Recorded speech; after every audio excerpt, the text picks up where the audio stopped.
It's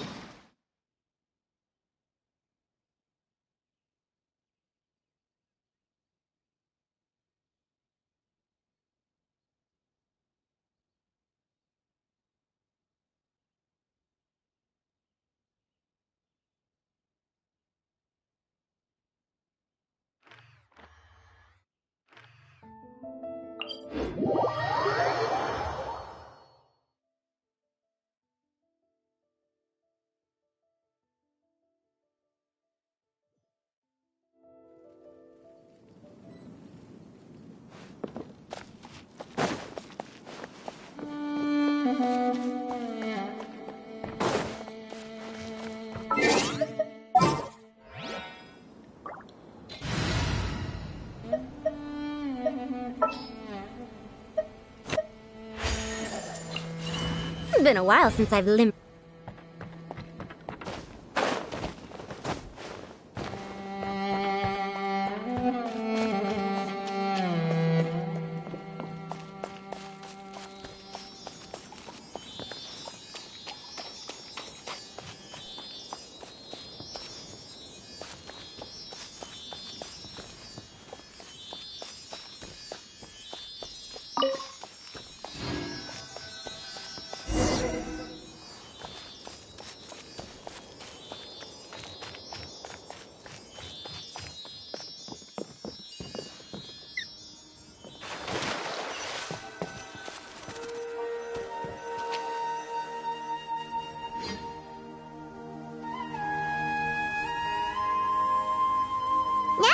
To Sumeru, our next objective should be to head to Sumeru City and find a way to meet with Lesser Lord Kusanali. And speaking of Lesser Lord Kusanali, even though we haven't heard too much about her, she doesn't seem to be the same deity who abducted your brother. But even so, people call Sumeru the Nation of Wisdom, you know. If we can get a chance to meet the God of Wisdom, maybe she can give us some useful information. But Paimon doesn't know the way to Sumeru City. Maybe we can climb up to that spot with the statue of the Seven on it. That'll give us a way better view of things. Even if we can't see exactly where the city is, at least we'll be able to check for some smaller settlements nearby. Wait a second. Look! There's someone up ahead! Perfect timing! Now we can just ask for directions rather than wander around like lost adventurers. Hey there! We're not from around here and seem to have gotten a little lost. We'd like to ask for some directions. Huh? Did they not hear Paimon? Hey! You over there! Could you give us some directions? Huh? What's going on here? There's no way she could have missed that. Oh, wait! Could she be ignoring us? How dare she? Well, even so, she might be heading someplace where we could find other people to ask. Let's keep our distance and follow her. When we get the chance, we'll just ask someone else for directions.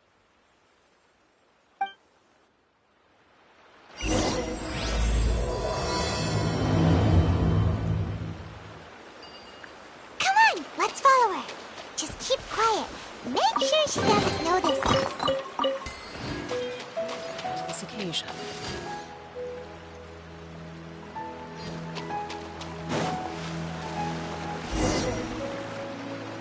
Huh? She just walked near that small waterfall and then suddenly vanished. Let's go take a closer look.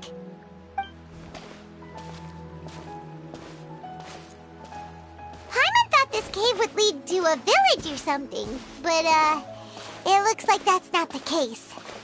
Look, she's sitting over there. Wait, she couldn't possibly be living here, could she? What should we do now? Do we try asking her for directions again? Alright then. It's not like we have anyone else we can ask. Even if she's not very friendly, we just need her to point us in the right direction. That's all. Oh. What a lovely smell. coming from that censor over there. This is definitely not your typical place to call home, but at least it smells nice. Maybe living here wouldn't be too bad after all.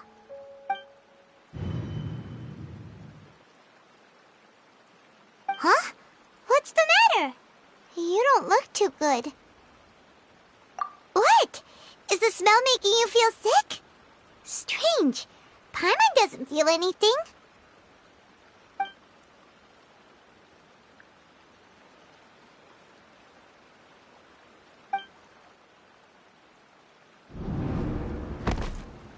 What's happening? Traveler? This is no time for a nap. Oh, come on, wake up.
Traveler's been out for a long time now.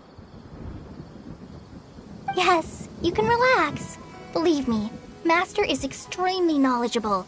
If he says that she's going to be alright, then there's absolutely nothing to worry about. Oh, are you awake now?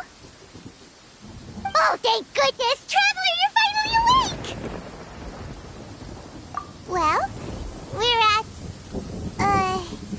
good question. Where are we? Paimon was in such a panic when you passed out that she even forgot to ask what place this is. This is Gandharvaville. It was originally built by scholars from Sumeru as a place to rest in the rainforest. Now it's mainly used by the forest rangers as a base of operations. My name is Kale. I'm a trainee forest ranger. My master and I found you passed out during our patrol, so we brought you here. Oh, no things are necessary. I didn't do anything, really. By the way, how are you feeling now? Any discomfort? Oh, that's Master's herbal medicine you're tasting. He gave you some while you were unconscious. Before I forget, Master mentioned you should take more medicine once you wake up.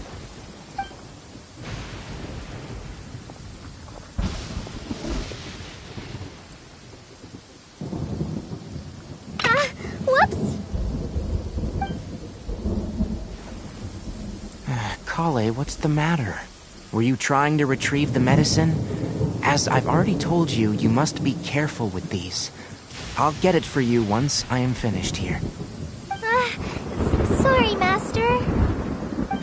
Now, the guide to Avidia Forest's edible fungi is clearly posted on our bulletin board, but if Farbode forgets which mushrooms to avoid one more time, I'll have no choice but to leave the guide somewhere a little more visible. Like right smack on his forehead so others can remind him to be careful. Right? This is the second time he's come down with food poisoning this month. I'll be sure to give him a good talking to.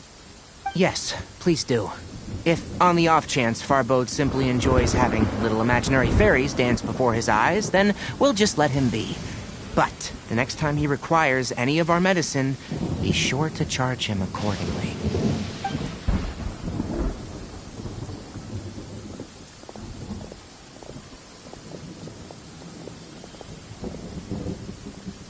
So, how are you doing? Feeling better? Oh, this is my master, Forest Watcher Tainari. He is chief officer over all the rangers here in Gandharvaville. I already informed Paimon about the reason you fell unconscious earlier. But now that you're awake, let me explain it for you as well. It is common practice for Sumeru scholars of certain darshans to dedicate themselves to training in meditation in isolated areas, particularly the nearby forests. While meditating, they use a certain incense known as Spirit Borneal to help calm their minds as they enter a state of deep rumination. In hopes of asking directions, you two followed a scholar named Hypatia into her cave. The incense you smelled inside was the Spirit Borneal I just mentioned. That incense typically has no effect on most people, but for a very select few, it can have profound effects on one's cognition, as you experienced firsthand. Does that make sense? Very good. Now, answer me this. Did you feel anything after passing out? Say, any out-of-body experiences, or did you see anything while unconscious?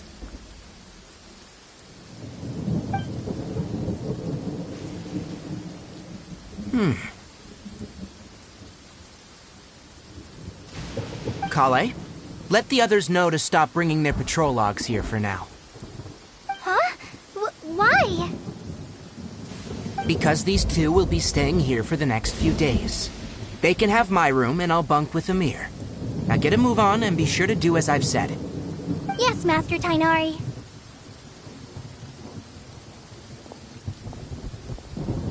Wait, hold on a second. Can you tell us what's going on? Sure. Let me fill you in. I originally planned to send you on your way once you finished your medicine.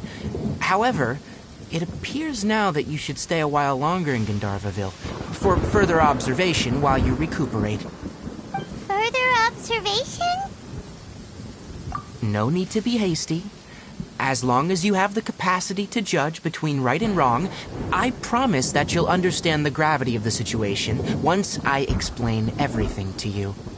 Based on what you saw after smelling the incense and losing consciousness, we can conclude that you experienced a powerful hallucination, which suggests your mental state is not in the best of shape.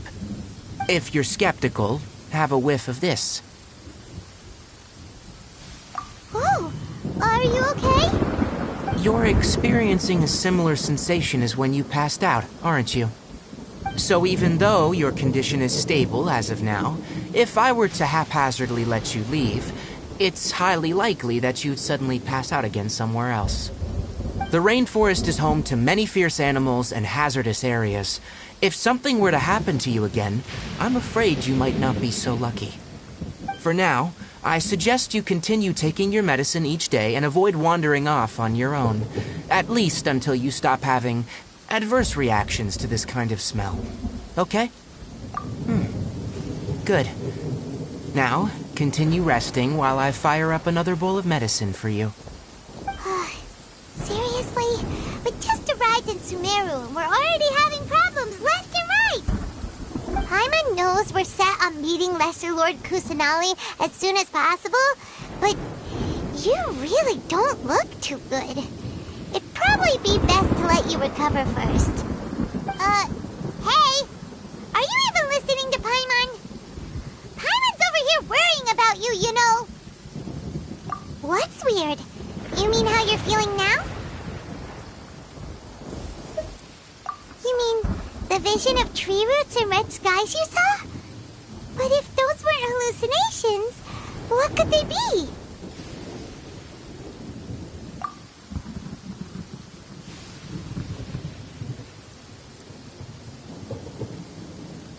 Well, considering how unique you are, Paimon trusts your judgment here. But why didn't you say anything about it to Tainari? If he misjudged your condition, then there's a chance you could get worse, right? Huh? You mean that Tainari already knows that what you saw weren't hallucinations? But if that's the case, why would he try to hide that from us? Oh, Paimon gets it now. That explains why you were so quiet earlier. Well, that settles it then. We'll stay here to rest up and figure out what's going on with your hallucinations. But it seems like asking Tainari might not be an option anymore. What do you think we should do? Good idea. Kale's pretty friendly. We can ask her tomorrow about what she knows regarding the Dendro Archon and customs in Sumeru.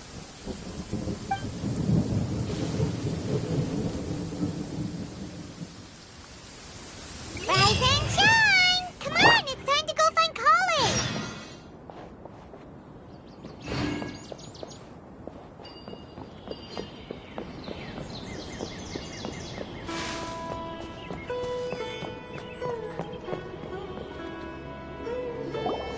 All right, next let's see your right hand.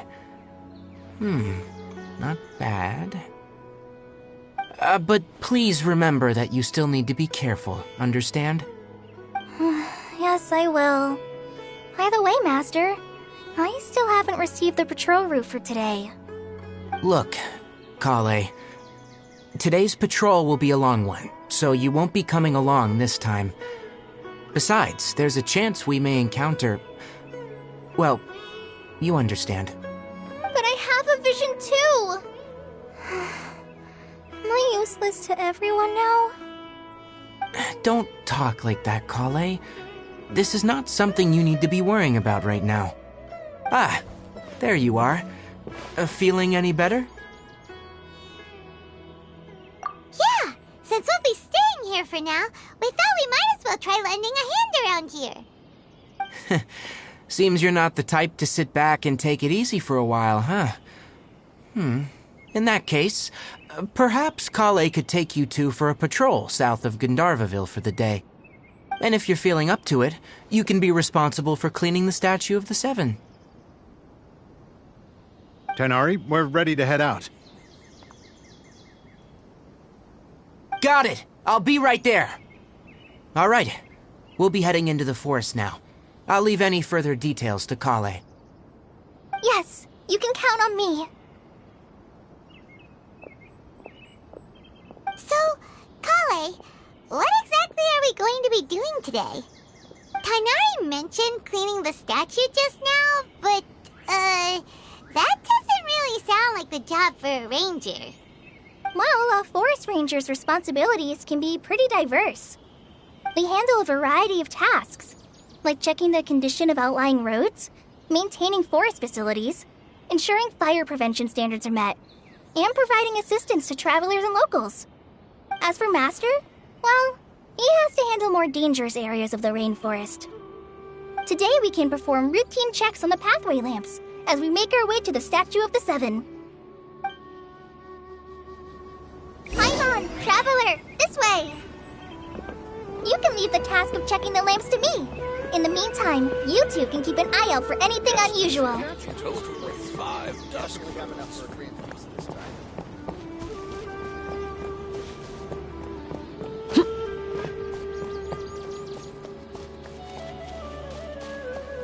Nothing wrong with these two lamps. Let's move to the next ones.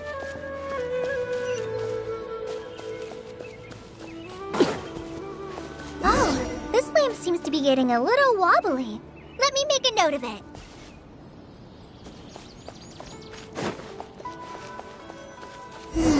No problems with this lamp.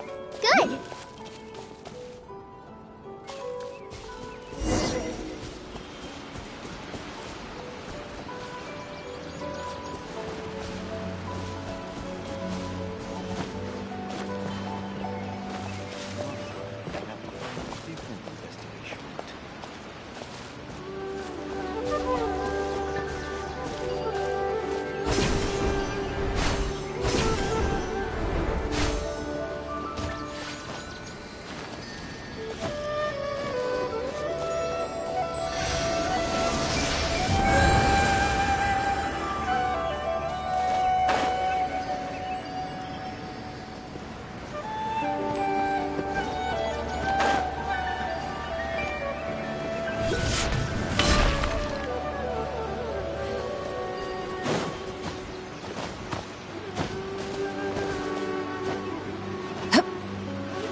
The statue of the Seven is up on top of that large rock formation.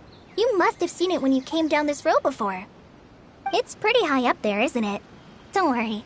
If you're afraid you can't make it up there, I'm sure Master wouldn't mind if you don't clean the statue. Oh? I guess I'll leave it up to you then. There's not much footing once you reach the statue, so be careful up there. Paimon will fly up with you and help you with those hard-to-reach areas. By the way, Kale, do you know anything about the Dendro Archon? You know, what's she like? That depends. Are you referring to Greater Lord Rukkhadevata or Lesser Lord Kusanali? Huh? Greater Lord Rukkhadevata? Oh, is that the name of the former Dendro Archon? Uh-huh. Greater Lord Rukkhadevata was Sumeru's first Dendro Archon. She created the rainforest as well as the wall of Samiel around the desert. Her works provided a means of peaceful living for everyone. To the people of Sumeru, she's not only a symbol of wisdom, but also of power and kindness. Unfortunately, she disappeared in a great calamity that occurred a few hundred years ago. According to what Master has told me, the sages later found the newly born Dendro Archon and whisked her back to Sumeru. To celebrate the reinstatement of their lost deity, the sages dubbed her Lesser Lord Kusanali and let her reside in the sanctuary of Sarastana. Uh-huh. Then what happened? Well, and then... I'm not too sure what happened, to be honest. Huh? You're not too sure? But aren't you from Sumeru? Yeah, I'm from Sumeru. But... Maybe it's difficult to discuss this topic with strangers. If that's the case, then don't worry, we understand. No, it's not that. I'm not trying to hide something from you. Besides, I don't consider you two strangers. Because you two know Amber, right? Wait, Amber? You mean... Yes, that's her. I once lived in Mondstadt for a while, and she helped me a lot during that time. You could even say that she helped me become a new person. There's no one like Amber. She lives life to the fullest while always adhering to her strong sense of justice. She's ready to answer the call for action at any moment, but is also very understanding of others. She's like the spark that lights the fire in everyone's heart around her. If you ask me, she's a prime example of a true outrider. She's the first person anyone coming to Mondstadt will meet.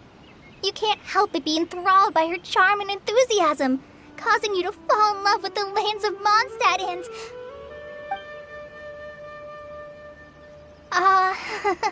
sorry. Paimon thought the work of Outriders was a little different from what you just described, but one thing's for sure, you really like Amber.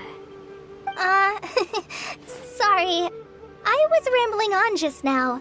It must have sounded kind of weird. It's alright, Kale. Knowing that you're a friend of Amber somehow makes Paimon suddenly feel a lot closer to you. So, how do you know that we've met Amber? Well, after I returned to Sumeru, Amber and I have stayed in touch by writing each other letters. In one letter, she mentioned that Mondstadt was attacked by a fearsome dragon, but the city was saved by a mysterious blonde traveler and their floating companion. I knew you two were the ones she mentioned in the letter the moment I saw you. considering everything you've been through that day, I thought it'd be inappropriate to bring it up. Ah, so that's how you knew. Yep, so please know that you two have my complete trust, really. I wish I could tell you more about the Ginger Archon, but I have been away from Sumeru for some time, and I haven't read any books. Sorry. That's alright. You've already helped us a lot. We had never even heard of Greater Lord Rukkhadevata or the Sanctuary of Surasthana until you mentioned them. Oh, I'm happy that was helpful. There is one thing I want to ask, though. Why do you two want to know about the Ginger Archon?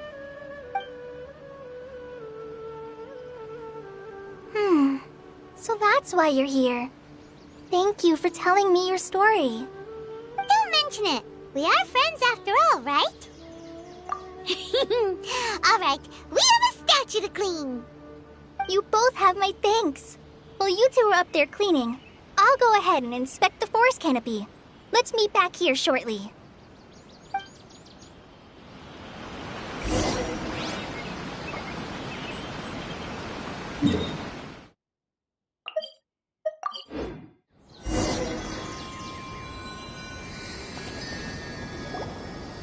Huh. Now that Paimon looks at it, the deity that's carved on the statue is kinda small. Do you think she's supposed to be Greater Lord Rukkhadevata or Lesser Lord Kusanali? You might be right. The statue does look kinda old. Well, anyway, we'll have to figure that out later. Let's get started on cleaning the statue. Paimon will fly up and take care of the top, and you clean everything below.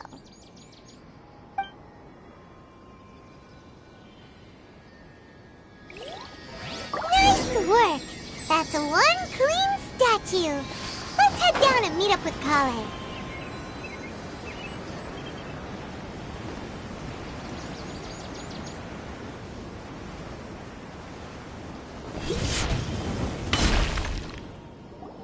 Kale, we're back! Welcome back! You must be tired after all that climbing. Let's take a little break. I brought some fruit and water for us. Yay! Food! What kind of goodies did you bring? Hey, don't be a party pooper. It's not like Kale is a stranger or anything. Besides, the best way to compliment a chef is to show passion for their food. Xiangling taught Paimon that. I prepared a nice portable dish that forest rangers like to eat called pita pockets. I hope you'll like them. Whoops! Ah, no! You dropped it on the ground! Not to worry. I wrapped a few layers of oiled paper around each pita. They should be fine. Oh, whew. Paimon nearly had a heart attack there.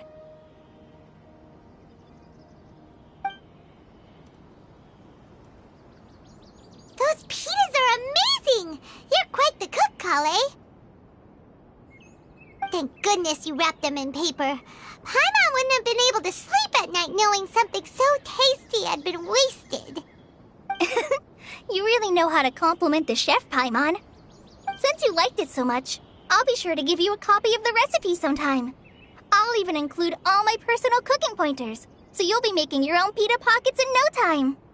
Yay! Thanks, Kale! It's hard to believe someone as diligent as you could have clumsy moments, too. Oh, I guess it happens from time to time. So, Kale, don't you think that Tighnari's a little too strict with you? He won't let you touch anything without his permission. Paimon knocks stuff over all the time flying around the Traveler, but she's never said anything. Everyone has their clumsy moments. No, you've got the wrong idea about Master. Sure, he may seem a bit harsh at first, but with some time, you'll see that he's actually very kind-hearted. I've heard the veteran rangers say that Master is from some ancient and mysterious race that is known for their cunning wit and reclusive nature, but Master is actually very kind at heart. Oh, by the way, you've heard of the Academia, right? Well, there's a group called...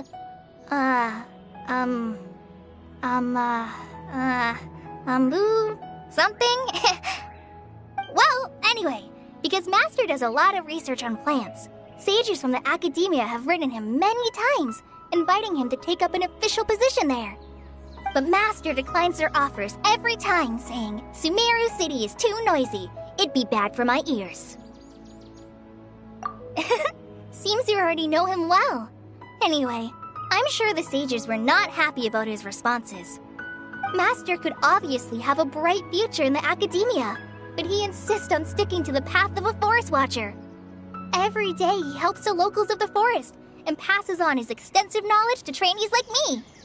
In fact, Master's the one who taught me how to make pita pockets. Really? Paimon would have never guessed that. Oh, speaking of Tainari, he was the one who took care of you after finding you passed out yesterday. He even carried you all the way here. Paimon's still kinda upset, though. He kept scolding Paimon the entire way here. Oh no, I'm sorry. Master might have been overreacting a little. But, it's mostly because Paimon wouldn't stop yelling, Why, oh why? Is she going to die? It probably started to get under Master's skin after a while. Hey! Don't laugh! Paimon was genuinely concerned about you.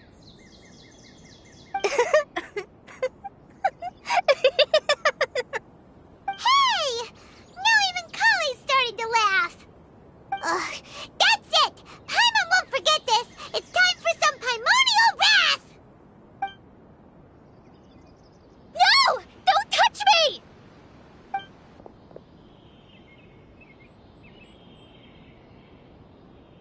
Oh, sorry, Kale. Paimon didn't mean to scare you. No, I just... I didn't mean that. Kale, are you okay? What's the matter? No, I'm... I'm fine. I'm sorry. I must have startled you both reacting like that. Oh, well, it's getting late now.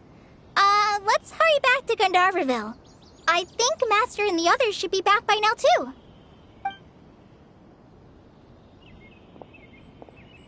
Huh? What was up with Kale just now? And why is she in such a hurry all of a sudden? Look, she's practically running back. Paimon can't even see her now.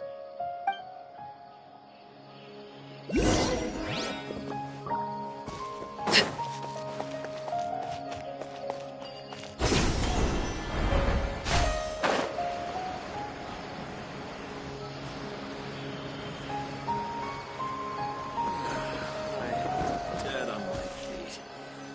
I think I'll stay here a while. Ah, Traveler. You've returned. Yep, we're back. Have you seen Kale by any chance? Oh, Kale?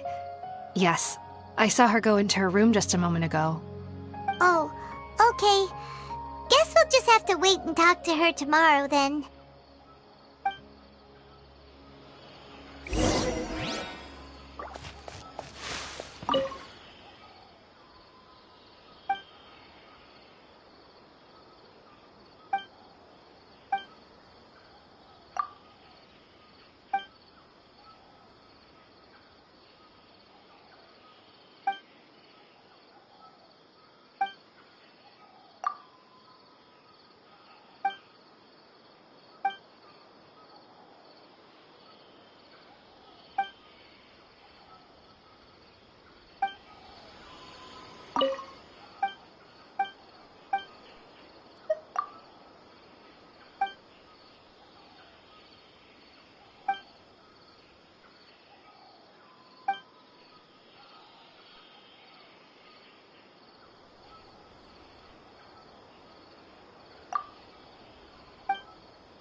Paimon was thinking all night about what happened with Kale, and still can't figure out what the problem might be.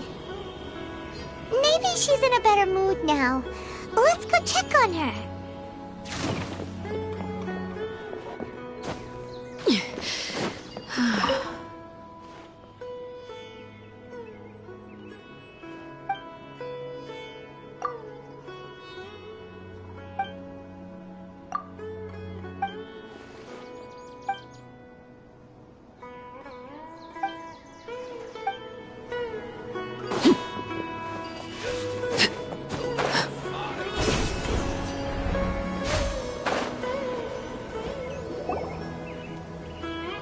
Ah, it's you two. I was just about to go look for you. Huh? Tighnari? What are you doing here? Where's Kale? I came to check on Kale's condition. To put it simply, she's not well. You mean she's sick? How could she be... Oh, wait a minute. Could it be because of what Paimon did yesterday? No need to worry. Something as small as you could never harm her. This sickness is something that Kale has been dealing with for some time. Kale has been more excited than usual since you two arrived. A little too much so, to be honest. She hasn't remembered to take care of herself. I suppose it's understandable, though. She hasn't been around anyone she considered a friend for some time now. It must have been refreshing for her to have you two here. So, Tighnari, what's really wrong with Kale? Let's take this conversation elsewhere. Kale just fell asleep after taking her medicine. She needs some peace and quiet.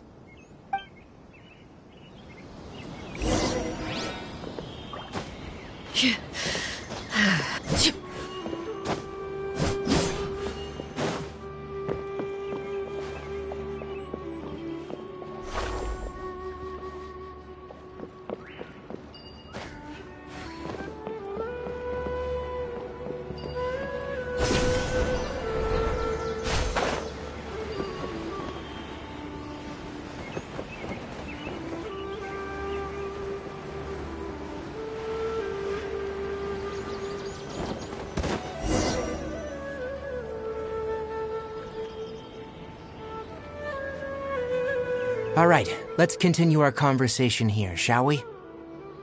To be honest, I hadn't realized you're that honorary knight from Mondstadt until Kale told me just now. I've also heard all about your deeds in Liyue and Inazuma. So just to clarify, what I'm about to tell you about Kale is not because of who you are or your past feats. Instead, I am going to tell you because Kale asked me to. And honestly speaking, I was against Kale revealing her past to you. But she insisted, saying you two treated her with sincerity and as a friend. So now she wishes to reciprocate the gesture. So, Tighnari, what exactly is wrong with Kale? You said this is something she's been dealing with for some time. Just how serious is it? Right. Ever since she was a child, she's been afflicted with a disease called Elazar. Elazar? Yes. It's a disease unique to the lands of Sumeru. It is characterized by dark and hardened scales that form on the body. At first, the afflicted may only feel mild numbness on affected areas of the skin. However, as the disease progresses, one may begin feeling fatigued and even experience peripheral paresthesia. In its final stages, the disease strips a person of the ability to control their own body, and they effectively become completely immobile. That sounds terrifying. Wait, hold on. So when Kale seemed to be acting a little clumsy earlier, it was because... Correct. That would be the effects of Elazar, which is precisely why I do not want her carrying or holding anything, lest she ends up hurting herself. With appropriate treatment, the disease can be effectively controlled before it progresses to a more serious stage. However, there is unfortunately still no true cure for Elazar. Nevertheless, Kale's mother still hoped that there was something out there. She handed Kale over to an organization known as the Fatui after one of their members lied and said they had a cure. What? The Fatui? Ah, it appears you already are familiar with them. That'll save me some explanation. Anyway, the person who eventually rescued Kale and brought her to me for care said that she had been given to a harbinger known as the Doctor. I have no idea how this doctor managed to do it, but her case of Elazar was completely stable for all the years that Kale was with them. However, Kale's days with the Fatui were anything but pleasant. Kale is a resilient individual and always tries to appear cheerful, but her experience with the Fatui has left deep scars. Even now, she can still feel deathly afraid of someone touching her. Oh, Paimon had no idea Kale's been through so much suffering.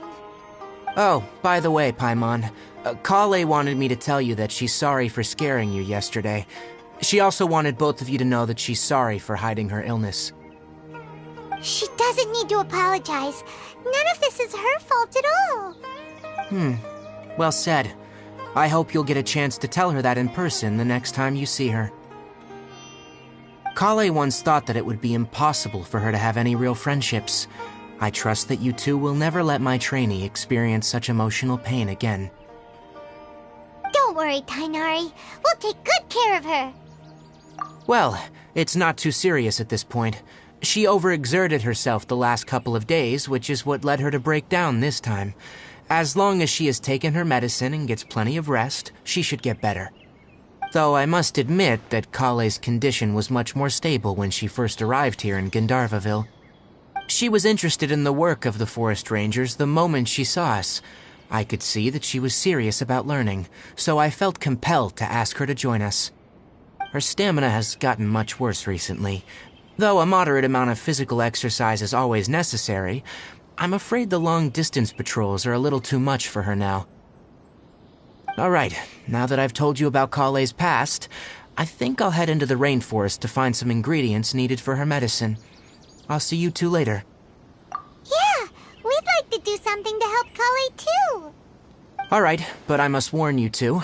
The rainforest is a dangerous place, especially for someone who's still recovering, like the Traveler.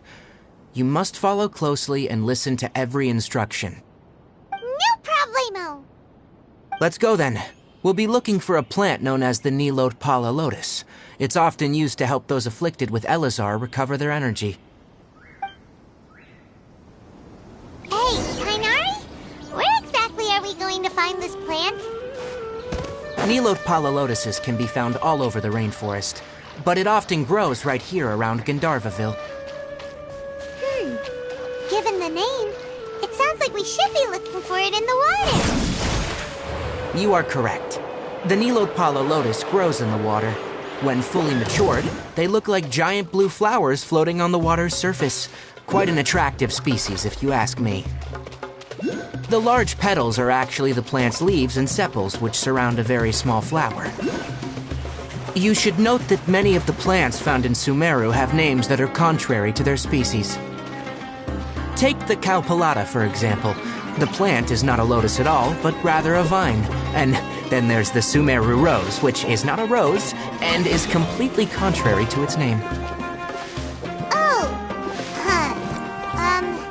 okay then. Note to Paimon. Never bring up the topic of flowers with Tainari.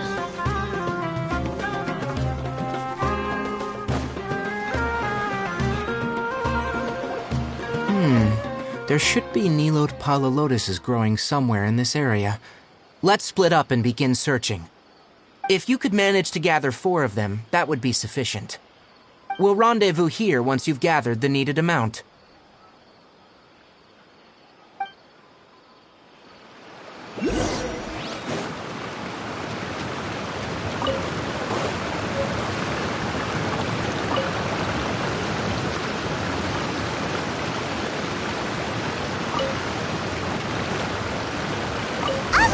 You've gathered enough Nilot Pala Lotuses.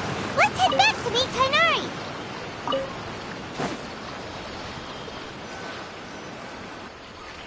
Hey, Tainari!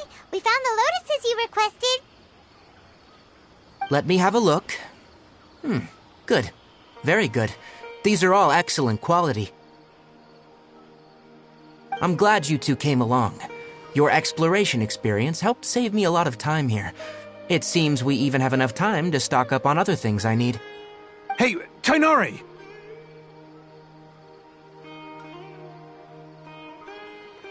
Oh, Tainari, someone's calling your name. They're dressed like a forest ranger. Ah, yes, that's Amir and the others. But didn't they just set off not too long ago? What are they doing back so early? Let's go find out what's going on.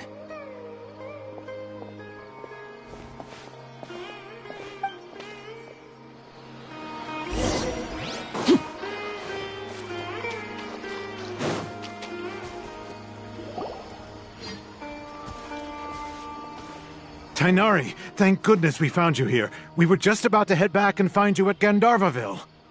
What's going on? We just discovered a withering zone. The withering is back? But the patrol route you were on should have been already cleared just a week ago. It reappeared so quickly. Can you tell me the exact location? It's up ahead, deep in the river valley. It's appeared in a spot that blocks nearly the entire narrow part of the valley area, so we decided to come find you as quickly as possible. And the radius of the contamination? Sorry, I couldn't get a clear enough view to tell. No one in our patrol team had a vision, and it appeared to still be spreading, so we didn't risk getting any closer.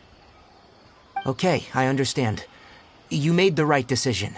I'll go deal with it right away. In the meantime, please guide these two back to Gandharvaville. Wait, Tainari, why don't you let us help you? You two have only just arrived in Sumeru. You're still unfamiliar with many things in these lands. There's a unique type of anomaly that occurs in the Sumeru rainforest. It's called the withering. The affected areas not only cause nearby vegetation to wither, but it's also lethal to wildlife and even people. If you don't carry a vision, then you should think twice before approaching such places. Yes, Amir is absolutely right. I wasn't kidding when I said the rainforest is a dangerous place. As Amir said, only someone with a vision, that is, the power to manipulate elements, will be able to resist the withering's corrosive effects for a time. That's right. If any of the forest rangers without a vision come across a withering zone, we first make a record of the location and then have a ranger with the proper abilities deal with it, like Tainari here. Only someone with a vision can venture within a withering zone and find a way to deal with it. But you don't seem to carry a vision. Don't worry, she may not have a vision, but she's a real pro at using the power of the elements. Don't sweat it. We've helped others deal with similar situations before. Wait, you've met other forest rangers before? I was planning to properly show you both how to identify the withering before you left Gandharvaville. Anyway, since you two are experienced adventurers, come with me. I'm sure you'll both be able to help.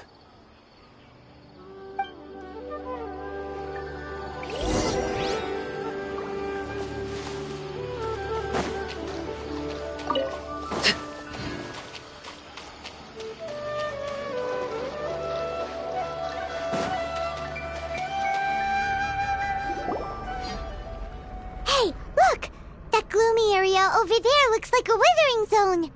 Even though Paimon's seen one before, it's still kinda scary. All right, Traveler. We're about to enter the withering zone. Since you already have experience dealing with these things, you should already know what to do. But please remember, don't push yourself. If at any point it becomes too much, return outside the zone and take a breather. It could become a matter of life and death. You ready then? Let's go.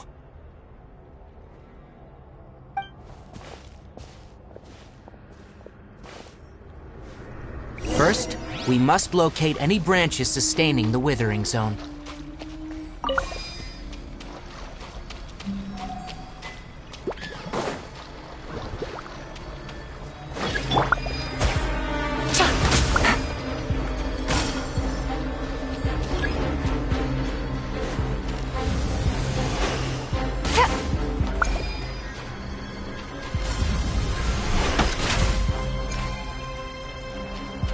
Great work.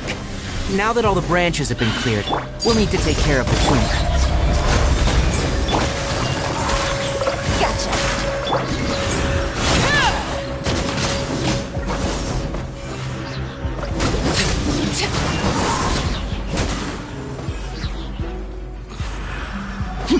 Behold!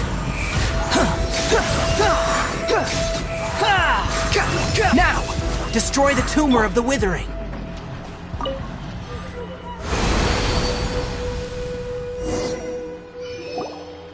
did it! Everything's returning to normal now! Yes. Thanks to you two, we were able to quickly restore this area back to normal. Tainari? You make it sound like we did well, but why does Paimon have the feeling you're worried about something? It's that obvious, huh? Alright, it's like this. Recently, the rate at which withering zones appear has been increasing. Even though we were able to quickly clear that withering zone, it won't be long before another one appears. If that simply meant more work for me, then that wouldn't be an issue. But it's far more severe than that.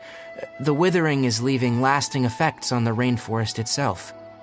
For instance, even though we cleared out the withering zone, many of the plants that were affected will not recover. This presents a crisis for the ecosystem itself. Many plants in the rainforest are already in decline, directly impacting the wildlife that depends on those plants. And most disturbingly, as the appearances of withering zones have started to increase, Kale's case of Elazar has also become more serious. Huh? Well, why's that? I'm still not sure of the exact reason. However, I've received word from acquaintances at the academia that similar cases are being reported for patients with other conditions.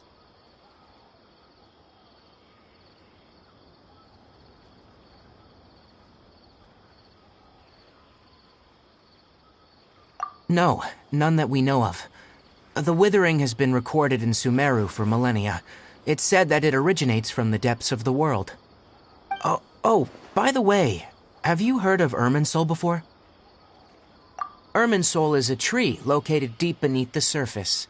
Although it isn't like any tree we know in a biological sense, you can basically think of it as a large tree that grows downwards rather than upwards.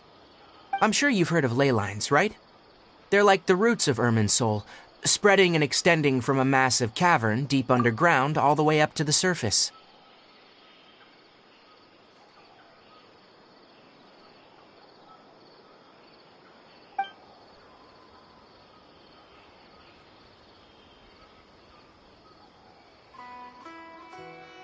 Ley lines continually absorb the memories of this world, which are then funneled into Irminsul, allowing it to collect knowledge and wisdom from ancient times to present day.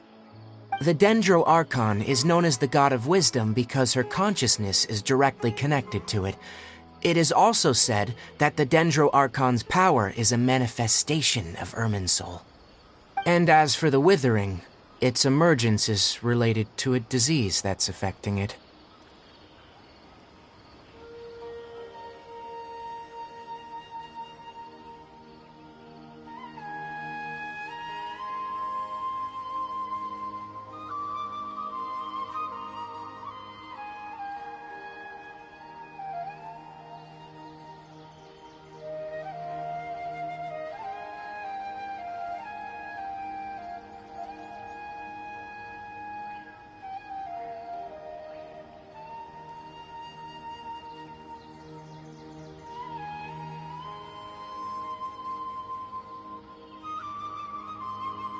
That's right.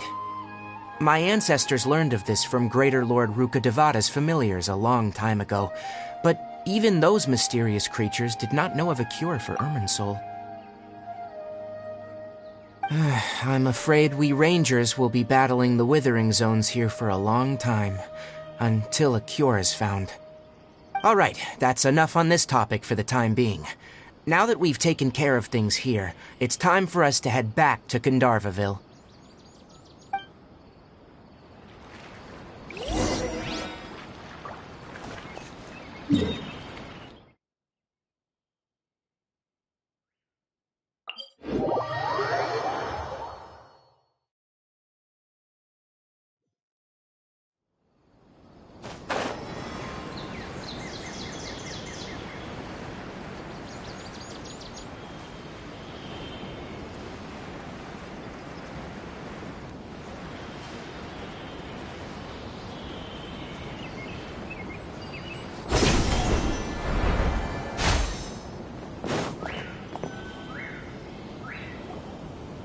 Tighnari, you all made it back. How did it go? The withering zone you reported has been taken care of. No need to worry. Huh? Wait, is that?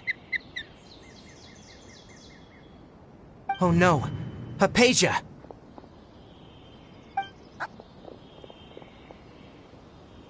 Huh? What's wrong, Tighnari? This Duskbird is Hypatia's designated courier for urgent news. You do remember her, don't you? She's the scholar you and Paimon were following when you first arrived in Sumeru. Oh, her? How could we forget? So did something happen? Let me see what's written in the letter first. So what's it say? And what's with that weird expression on your face? Just let Paimon read it. Huh? All Paimon sees are 3 squiggly lines. Yes, allow me to explain. After we brought you from Hypatia's cave to Gandharvaville, Hypatia resumed her meditation. She must have just finished. It's been nearly 3 days since she's had anything to eat, and it appears she's forgotten to prepare some rations. This letter is her asking us for help.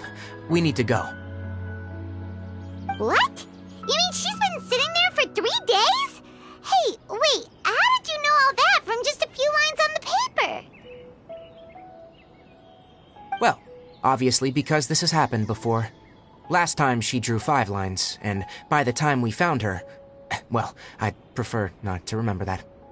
Needless to say, Hypatia's been through worse, but we should still get to her as quickly as possible. I've got some emergency rations set aside for times like these. Paimon, Traveler, could you two bring these to her? Wait, you want us to bring her the rations? But will the Traveler be okay if her cave is still filled with that funny incense? Let's find out. Here, Traveler, take a smell and see. So, how do you feel? Huh? Really? You're not feeling even a little drowsy? But wait, how'd you know that she'd be okay this time, Tighnari?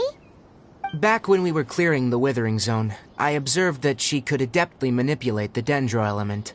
I knew then that she would be fine. And if I may ask, when I was telling you two about Irminsol's ley lines, was what I described similar at all to what you saw when you were unconscious? That's correct. Those weren't hallucinations at all, though I don't intend to apologize for deceiving you.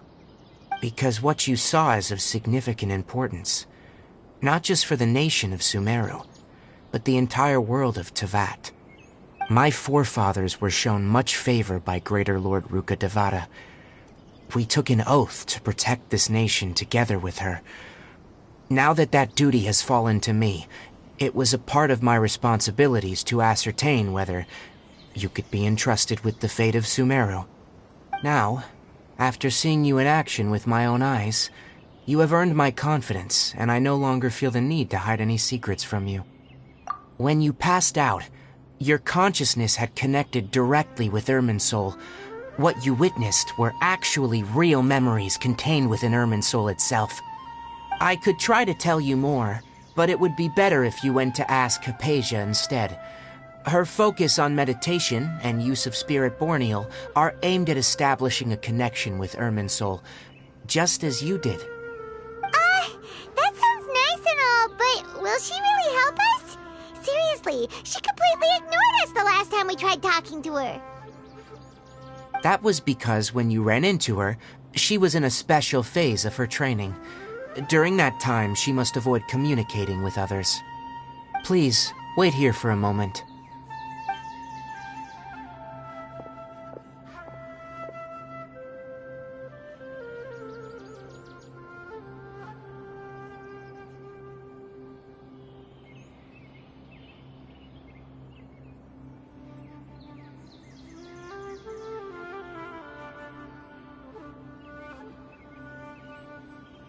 Here, take these.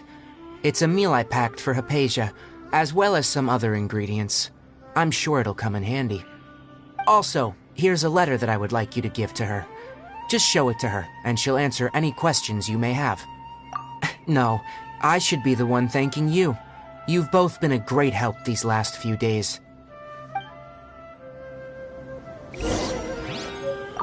Anyway, please take good care of Hypatia. I'll go prepare Kale's medicine now. Using the Nilot Palo Lotuses while they are still fresh will significantly boost their effectiveness. Rest assured, Kale will recover quickly as long as she has her medicine.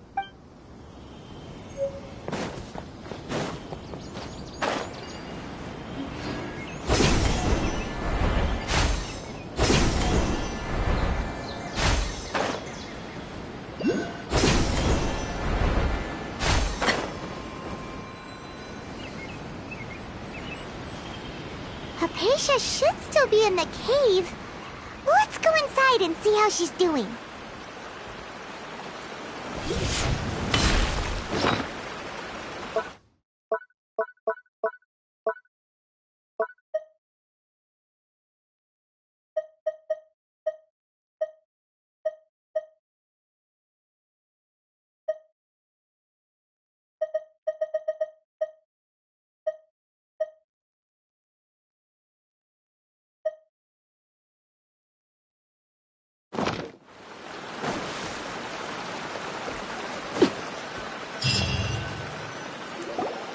Hello? Hypatia? Hey, there's nobody here. Maybe she went out to look for some food. Let's try looking around the area.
Hypatia, are you alright?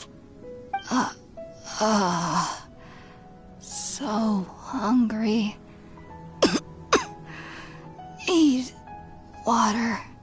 There's no way we can get her to eat in her current condition. Let's try finding some water first. Huh? Wait, why does it look super foggy outside all of a sudden? Anyway, let's go look around.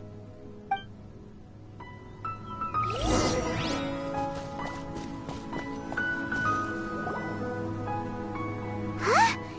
How'd things out here end up looking like this? What happened? And where are we? Really? Oh, maybe you're right. Let's go investigate the area.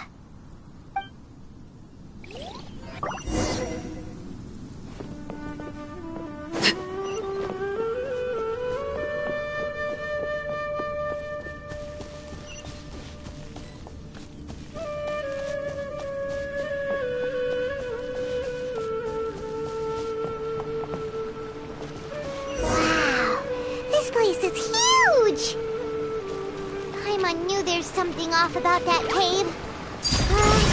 Let's think of a way to get over there and have a closer look. Who knows?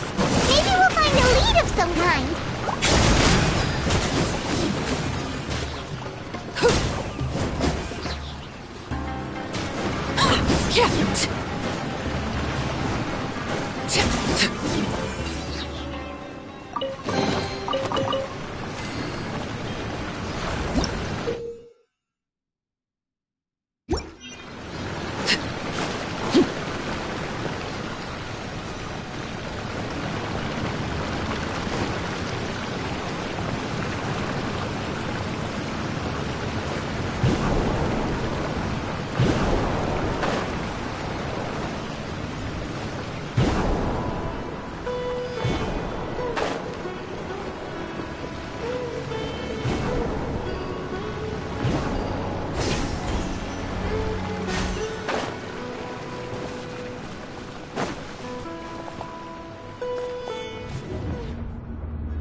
just suddenly change?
Overruled.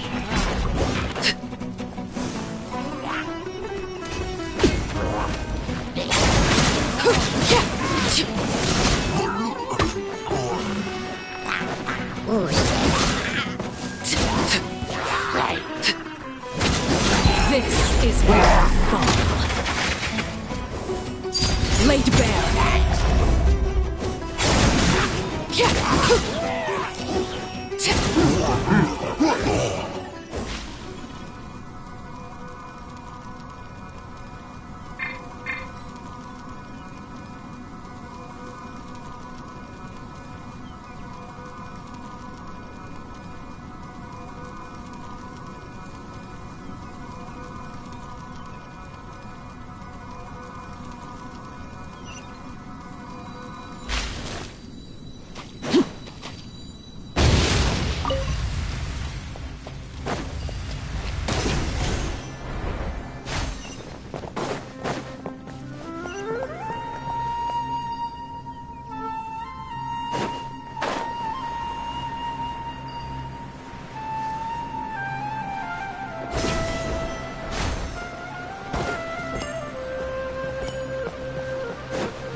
The wind rises.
What is going on here?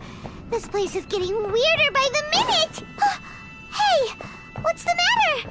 You don't look so good.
Well.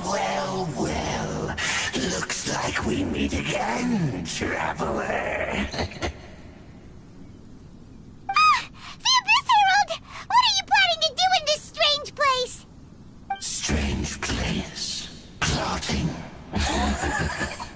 You needn't worry about such things. They don't concern you. Bow before the Abyss! Here comes the catch. Overruled. Busted.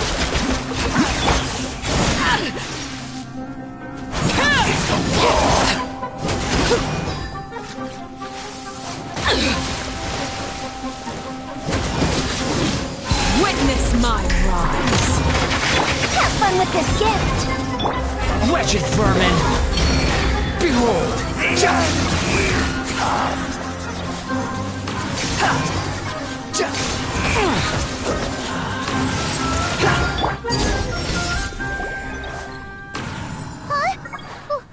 Why can't we beat this guy? Oh, Paimon doesn't get it! We faced others like him before! What's wrong this time? Traveler, though you may have managed to avert countless crises before, your good fortune was bound to end sooner or later. It's time you realize how weak and powerless you really are. Your brother. Oh, pitiful traveler. Are you really so ignorant? Or are you just living in complete denial? His Highness has long since forsaken you. Your meager existence in his eyes is that of an annoying bug, only to be stepped upon. The bonds of love and family which drive you to find your sibling are utterly gone. Your journey is meaningless. But don't you fret now. Today will be your last. Now die!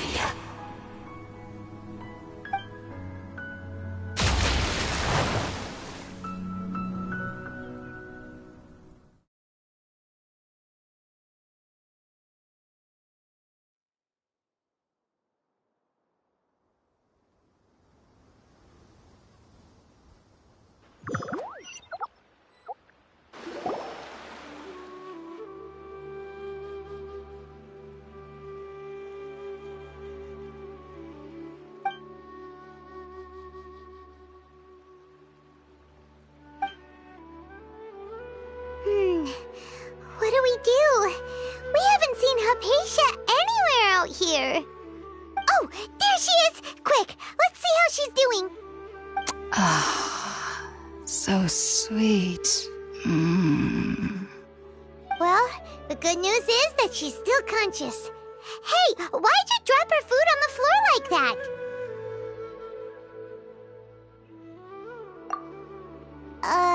Are you okay? That's really not like you.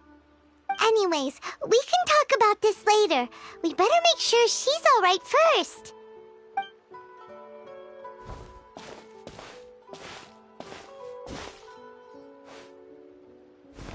Whoa, wait a sec. Look at all this fruit lying around her. We can put that to good use.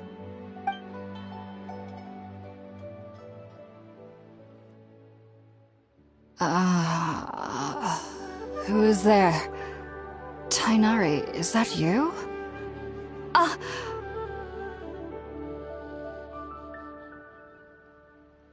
Huh? It's okay. You can relax, Hypatia. Tainari sent us here to bring you some food and water. Here, we have a letter that he asked us to give you.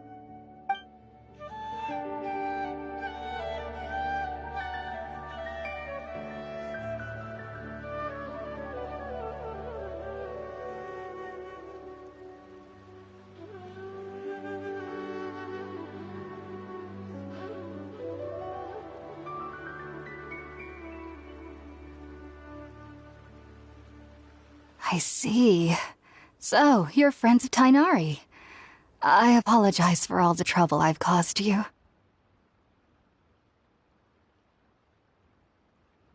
I'm grateful that you came so quickly to save me. You even brought all this fruit. Well, actually, we didn't bring the fruit. It was already here when we arrived. We were kind of wondering about that, actually. When we found you here, there was all this fruit lying around and even some juice dripping from your lips. How did you end up like this anyway? Oh, really? I seem to understand now. All the fruit was likely from my, neighbor. Must have come by and saw me like this. Your neighbor? You mean there's someone else living nearby? Oh? So you're able to see them too?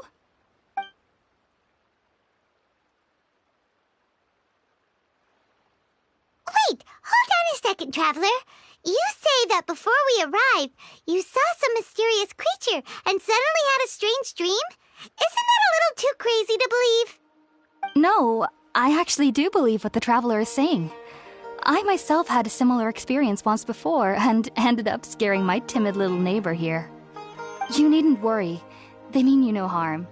They only dragged you into the dream because they hoped to buy themselves a little time in order to scurry away. So, Hypatia, just what kind of creature is your neighbor exactly?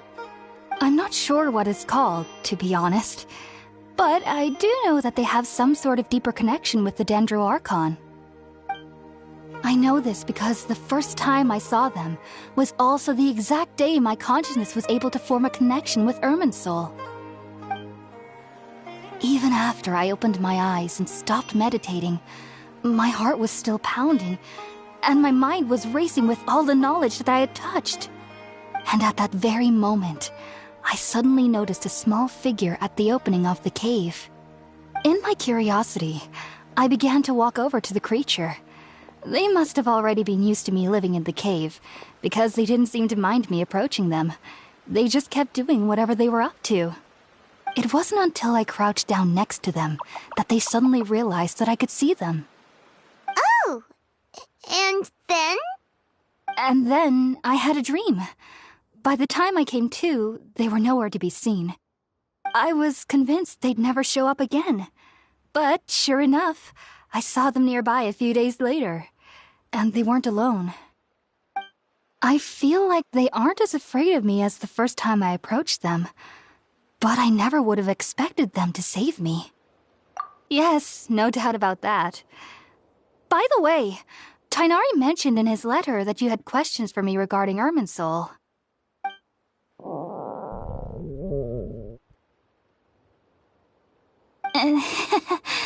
Sorry about that. Sounds like just drinking juice still isn't quite enough for my stomach. Well, if somebody hadn't dropped the food earlier... Anyway, looks like we'll need to prepare something ourselves. Besides, Paimon's getting hungry too. Let's eat first and talk about Irminsul later. Alright, we're up, Traveler. Today's menu will feature Sweet Madame and a radish veggie soup. You'll love them, Hypatia. They're our specialties after all. Sounds good. I've never tried any dishes from other nations before. I certainly look forward to it. It's been so long since I've had a decent meal, too. To be honest, the last time had to be when Tighnari came to visit.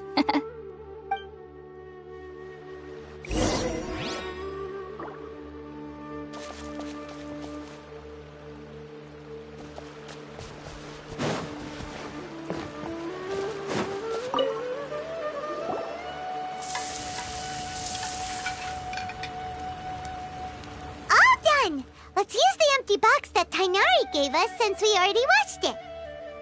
Oh, it smells amazing. And the box is a nice touch, too.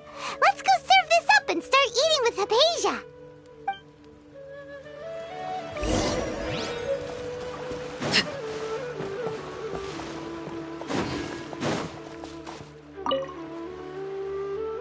Are you already finished cooking? Smells delectable. I'm truly thankful whenever I can enjoy a proper meal like this. Cooking really isn't my forte.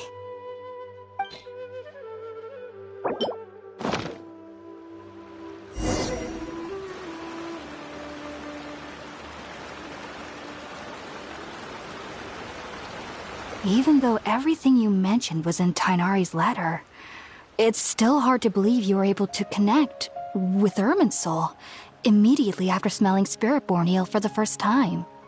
It took me nearly 3 years before I could do so, and everyone at the Academia even lauded me as a genius. You should know that some researchers spend their entire lives without ever successfully connecting with Irminsul as you have. So why does this incense allow people to connect to Irminsul? The ingredients used to make Spiritborn ale primarily consist of plants created by Greater Lord Rukkhadevata. These special ingredients are conducive to heightening our senses to the Dendro Archon's power. Since the root of the Dendro Archon's power lies within Irminsul, we can occasionally tap into her powers to peer into the depths of the earth. That's all right. I'm sure you'll come to a clearer understanding as you remain in Sumeru. Makes sense. But Paimon's got a question. Why was she sensitive to the smell of those plants for such a long time? That was primarily due to her body's unique constitution. Stimulated by the incense, she could perceive the Dendro Archon's power and experience the sensory overload, hence the adverse reactions. Taking in any scent similar to the ingredients of Spiritborn ale would cause adverse effects. Not to worry, though. It appears you've already fully recovered. Technically, your body should still be sensitive to the powers of the Dendro Archon, but unless you're using intentional meditation techniques, the scent of Spiritborn ale should no longer trigger such reactions. Whew. Well, that's a relief. I must admit, I am quite envious of your abilities. Even if it meant suffering from pounding headaches for the rest of my life, I'd consider it worthwhile so long as I could connect with Irminsul at will. Whoa, you're really serious about this whole thing, aren't you? I am a researcher after all. As a member of the Ritaoist Archon at the Academia, my main area of research is the stars and their connection to the fate of living beings. But there is still so much we don't know, especially regarding the mysteries that lie in the starry skies. Which is why I must turn to the all-knowing Irminsul for answers. If only my perception wasn't so limited. Unfortunately, I cannot guarantee that my every attempt to attune with Irminsul will be successful, or that doing so will leave my consciousness intact. I am currently in the stage of training known as Satyavada life. Many researchers in Sumeru have lost their minds while seeking to attune with Irminsul during this stage. Sages have said that Irminsul contains divine knowledge, and touching such knowledge without the proper preparations and abilities will only lead to one's mind caving in on itself. That's why we meditate alone. We need to ensure that our minds will be calm while minimizing the possibility of involving anyone else. Whoa. So knowledge from Irminsul can be super dangerous. Don't you ever feel afraid of the risk, Hypatia? Of course I do. Especially during nights that are pitch black with no moonlight, and dead silent without even the sound of insects. However, I've been feeling better as of late. I don't get as scared anymore knowing that I have a little neighbor living nearby. I believe that being able to see them is a sort of blessing from the Dendro Archon. But what's strangest of all is that they're clearly an envoy of the God of Wisdom herself, and they have the curious power to make people dream. What's so strange about that? It doesn't sound so out of place for a divine being, does it? Well, it's strange because nearly nobody in Sumeru can ever dream. Oh, is that true? Yes, well, to an extent. Only children can dream in Sumeru. Adults, however, never do. The sages say that wisdom implies rationality, but that which occurs in dreams is often neither rational nor logical.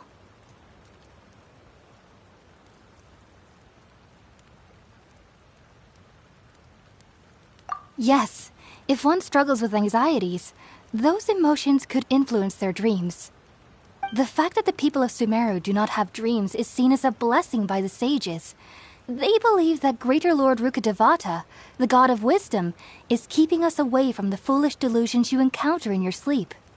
I was born into a family of scholars in Sumeru City. Ever since I was a child, my parents would always tell me that I'll know I've grown up once I stop dreaming. I studied hard, enrolled as a student in the academia, and went on to become a researcher. Sure enough, I never dreamed again. But then, on the day I scared the little Aranara, I suddenly saw a dream again.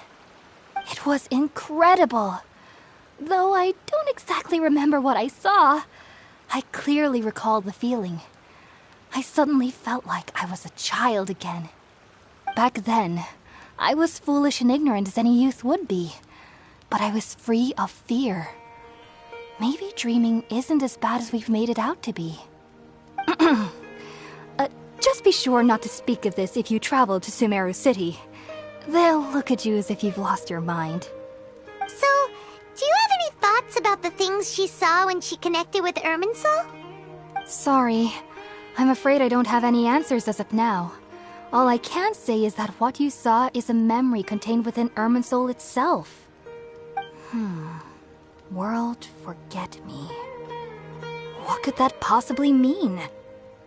If only I could ascend past Satyavada life and begin Paripurna life, I might have some more answers for you. If you two are ever in the area again, please be sure to come and see me.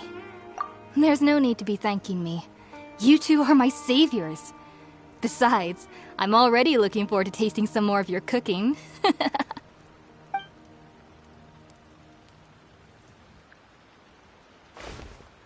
Now that we know Hypatia is alright and had the chance to ask her some questions, Paimon thinks it's about time to head back to Gandharvaville.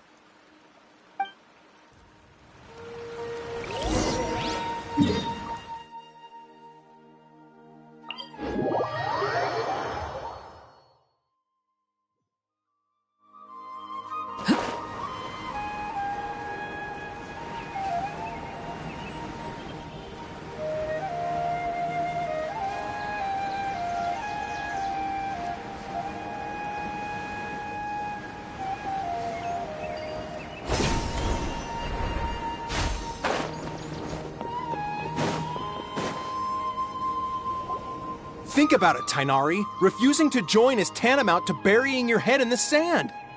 I understand that you're a forest watcher and that it's your duty to combat the effects of withering zones, but isn't it evident that such work is not a lasting solution to the problem?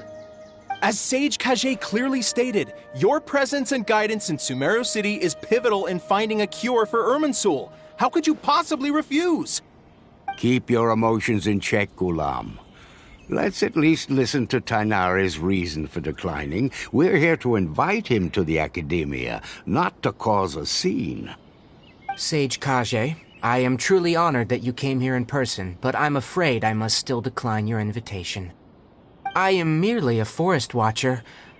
How could the great minds of the Haravatat have any need of someone like me?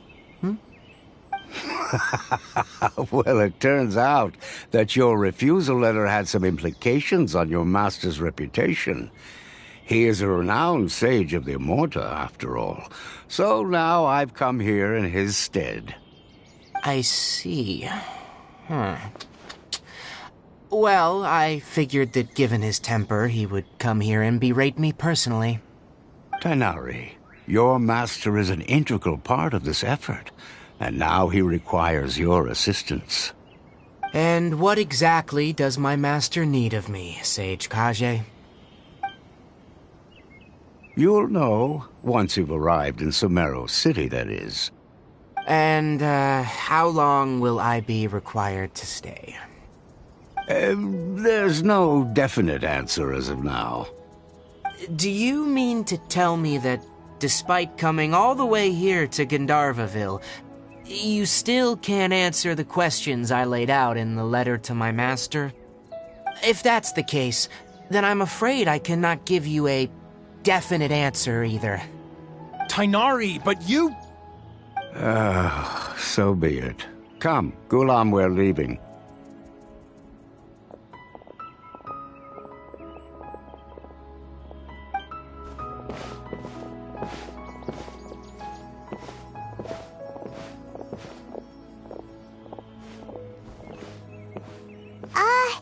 Tainari, what was that all about?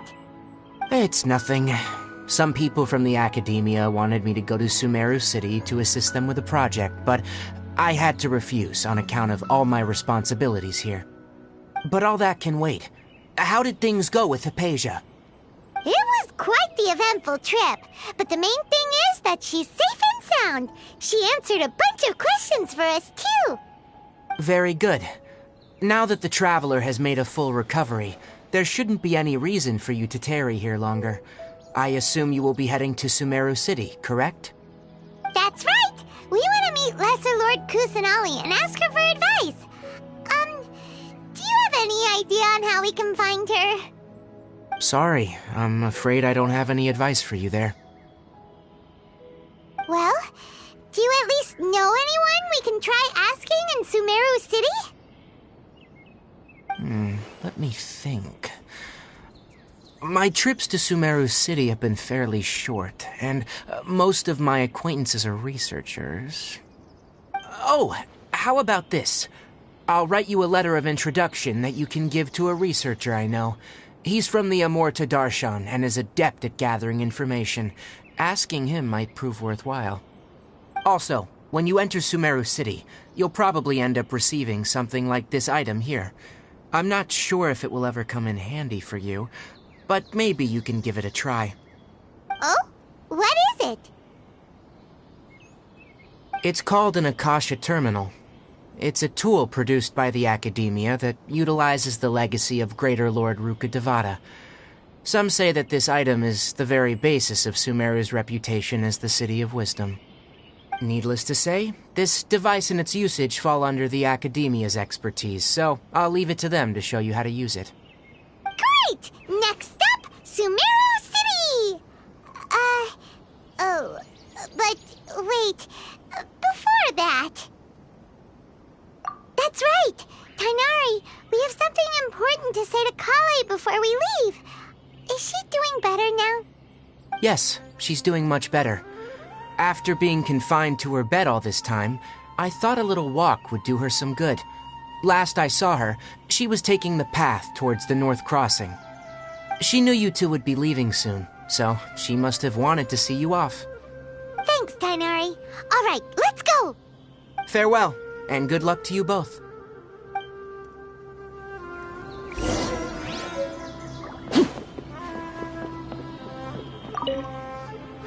Kale is waiting at the northmost crossing of Gandharvaville. You should be able to find her there. Don't you worry about Kale. I'll look after her. I'll find a way to understand the relationship between the withering and her disease. Kale is waiting at the northmost crossing of It seems there's a major project underway at the Academia, and my master has also joined the effort. But I can't afford to leave Gandharvaville now. Things are not going well here in the rainforest, and Kale needs someone to watch over her. Besides, I never was one for all the pomp and circumstance of life at the Academia. Given that my master hasn't come to give me an earful personally, it seems that my presence is not as sorely needed as they make it out to be. In fact, the letter he sent me was uncharacteristically polite. Kale is waiting at the northmost crossing of Gandharva. Farewell, traveler.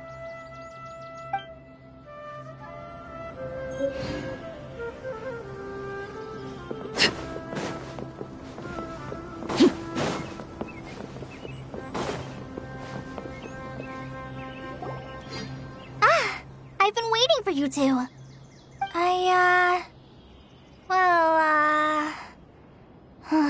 Never mind. I guess I should just wish you two a safe and successful journey. Thanks for waiting here just to see us off, Kale. We're headed to Sumeru City. Don't worry about me. I can take care of myself. My condition won't be getting in the way of my duties. I want to be a forest ranger after all. It's up to me and the others to protect the rainforest here. And, I'm sorry. I should have told you both about my condition when we first met. I just wanted you two to treat me as a normal friend, not some girl that needs your sympathy. But I guess now I understand that the most important thing is for friends to be genuine with one another. There's no need to apologize, Kale.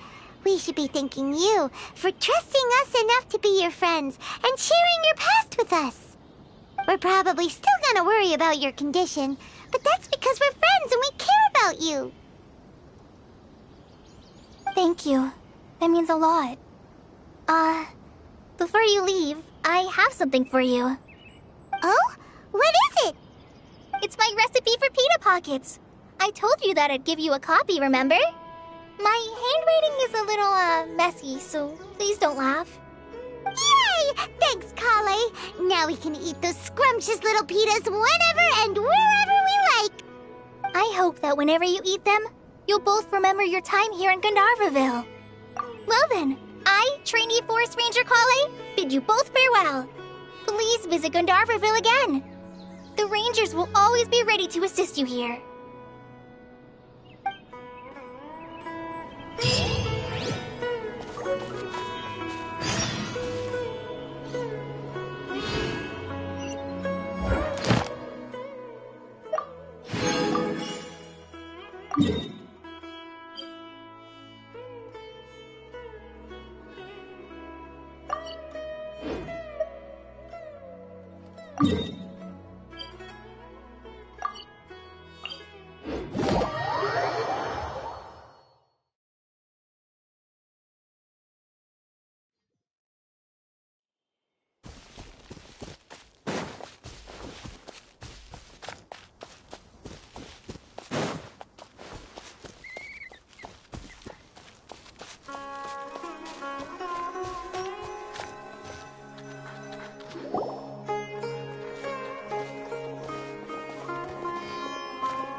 entered the city, something on their heads lit up. One moment, please, you two. It appears this is your first time visiting Sumeru City. Oh, yeah, that's right. But how did you know that? Because there's currently no information on either of you in the Akasha. But no need to worry, that won't prevent you from entering the city. In fact, the Academia conveniently provides each traveler to Sumeru City with a device. Perhaps you two have heard of the Akasha before. It's our beloved Greater Lord Rukkhadevata's lasting legacy, a treasure trove of collected knowledge. After centuries of tireless research on the Akasha, the Academia created one of its most ingenious inventions, the Akasha Terminal. As long as you are within Sumeru's borders, you may use an Akasha terminal to connect directly to the Akasha and access any knowledge you need. I should mention that due to technical limitations, the operation of Akasha terminals will be much smoother and more effective in large cities such as Sumeru City and Port Ormos. Oh, so this is the thing that Tainari was telling us about. It sounds pretty amazing. You two are quite fortunate. Until recently, it was standard practice to only issue Akasha terminals to outlanders who spent an extended amount of time in Sumeru. However, this policy was recently changed, and now all travelers are issued one upon arrival. Here are your Akasha terminals. Please handle them with care. It kinda looks like a leaf. To activate it, simply hold it in your hand and say the following phrase to yourself. May the mighty God bless us with their voice of wisdom. Oh, since this little doodad lets you access knowledge, maybe we can use it to find a way to meet Lesser Lord Kusanali. Let's give it a try. Ahem. May the mighty God bless us with their voice of wisdom.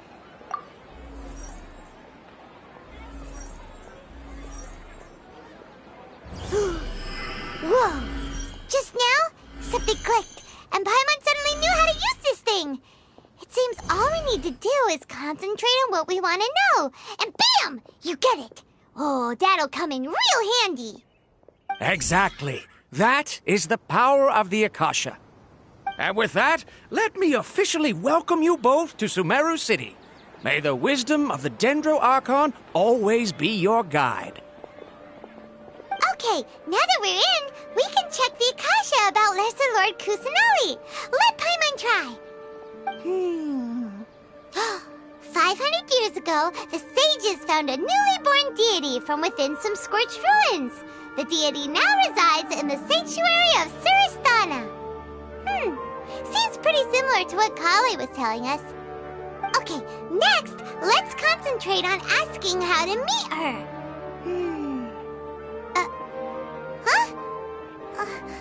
Paimon doesn't sense anything. The Akasha didn't respond to Paimon's question. Oh, come on! Ugh. Focusing on this question feels like when you have something you're trying to remember and it's on the tip of your tongue, but you just can't think of it. Ugh, Paimon's brain is exhausted. Oh, smart idea. But what are you going to ask it?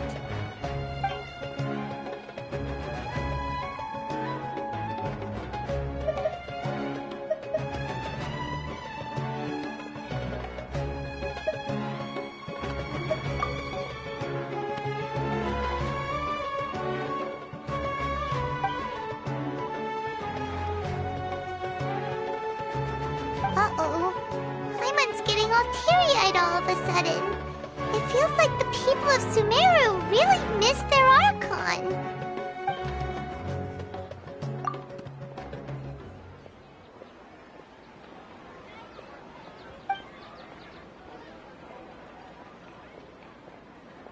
Huh.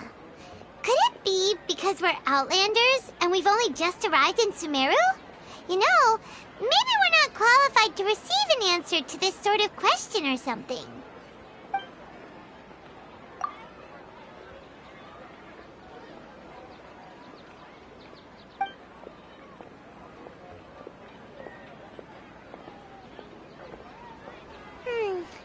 You too?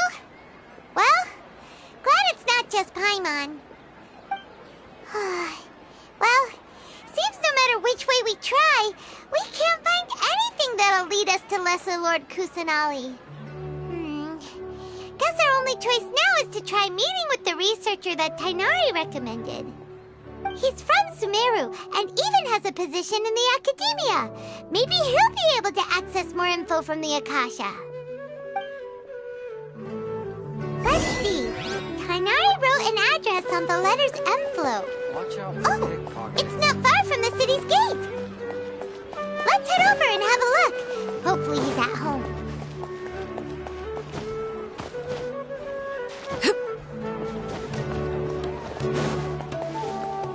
Ad Astra Ab...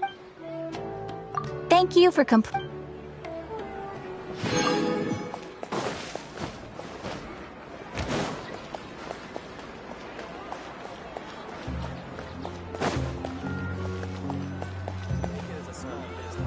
handed all the cumbersome tests. Hello! again. Are you Rohawi?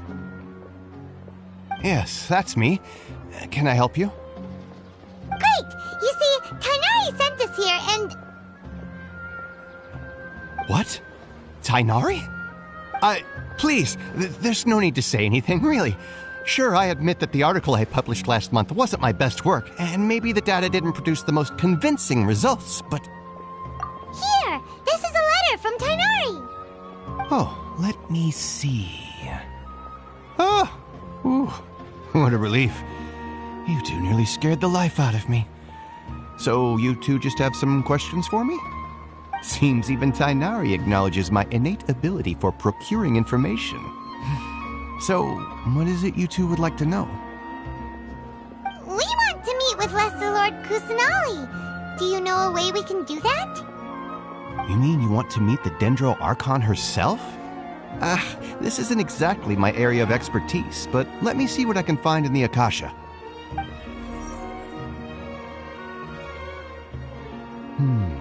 Sorry, the Akasha didn't respond to my query. What? You too? But what about your abilities for getting information and all that? Paimon was sure you'd be able to access more info than we did. Well, as I said, this isn't my area of expertise. I am but a lowly researcher, so the Akasha doesn't see a need for me to know more about the Dendro Archon. All I know is that ever since Lesser Lord Kusanali returned to Sumeru, she's never left the Sanctuary of Sorasthana or made a public appearance. Huh. Didn't expect her to be such a mysterious figure. The Dendro Archon is somewhat of a recluse. Perhaps she just doesn't want to entertain visitors, which would explain the lack of information in the Akasha. But then what can we do? No need to worry just yet. I'm only hypothesizing here. You could certainly try asking around and see if anyone else has ideas. And besides, you two should consider the bright side of things. Not being able to see Lesser Lord Kusanali may not be a bad thing. In this world, there will always be information you cannot obtain from the Akasha and things you can never accomplish. Knowing when to yield is a form of wisdom. Take me, for example. It's a miracle if my brain cells can spit out one paper every 3 years. But Tainari? That guy can publish 3 papers in just a single year. Okay. Thanks for your advice. Don't mention it. If you two ever want information about things like who's been promoted within the academia or relations between the 6 great sages, come find me. Hey, come on! This is a survival skill at the academia. Oh, Paimon's expectations were pretty low, but this is so low it's like digging holes in the dirt. So what do we do now? Even if we want to talk to someone, we don't know anybody here. Huh? Like who? Oh, you're right! Catherine! The Adventurers Guild has its own intel network. Let's hurry and find her.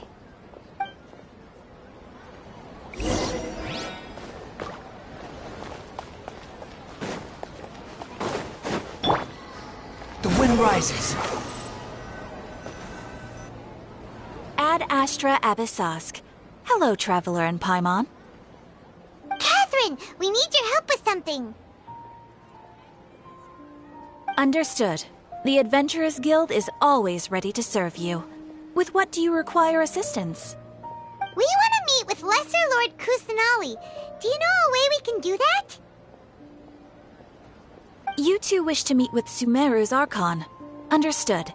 Please wait.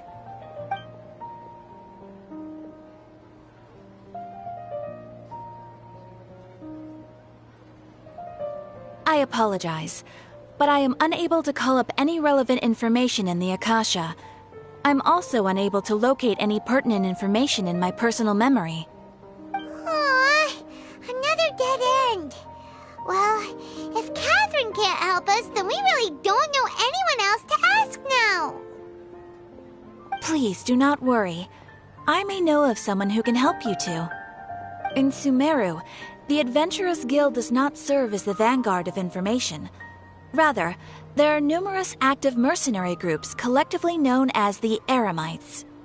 They take on various contracts and work all across Sumeru, so they naturally accrue intelligence. An Eremite brigade called the Corps of 30 is in charge of Sumeru City's defenses. Not only are they the oldest brigade, but they are responsible for managing and coordinating the affairs of all other mercenary brigades. Corps of 30? What a weird name. Supposedly, they are named as such because their ranks numbered 30 at their inception. Asphalt, an advisor with the Corps of 30, maintains good relations with the Adventurers Guild. Though he's already retired, he and his words carry great weight within mercenary circles. If you'd like to get in contact with him, you can find him at the Corps of 30's headquarters, the Citadel of Rexar. You're welcome. I wish you two the best of luck. We look forward to your exploits in Sumeru. Alright, off to the Citadel of Rexar we go!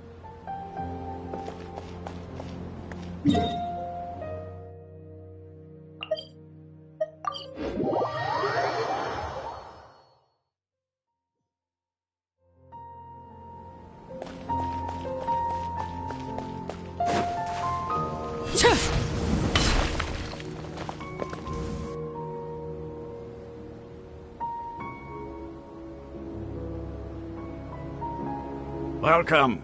The Adventurers Guild told me to expect you two. It's nice to meet you, Asphalt. We'd like to ask you about something.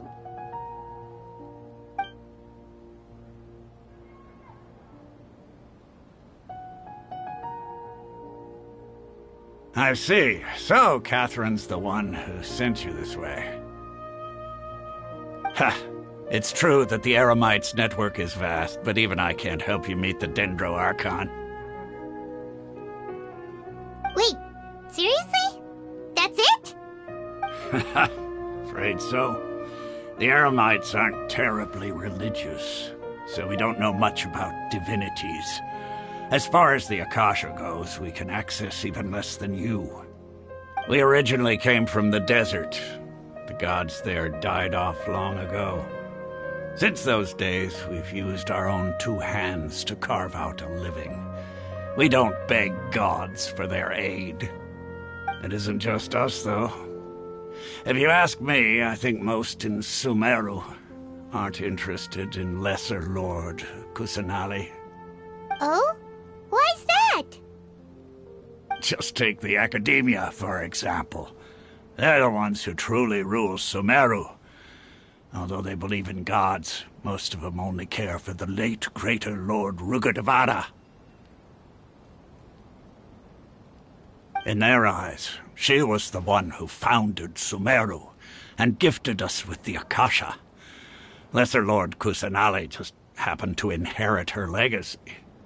Because of the Academia's influence, most citizens are more familiar with Greater Lord Rugurdevada and hold her in greater esteem.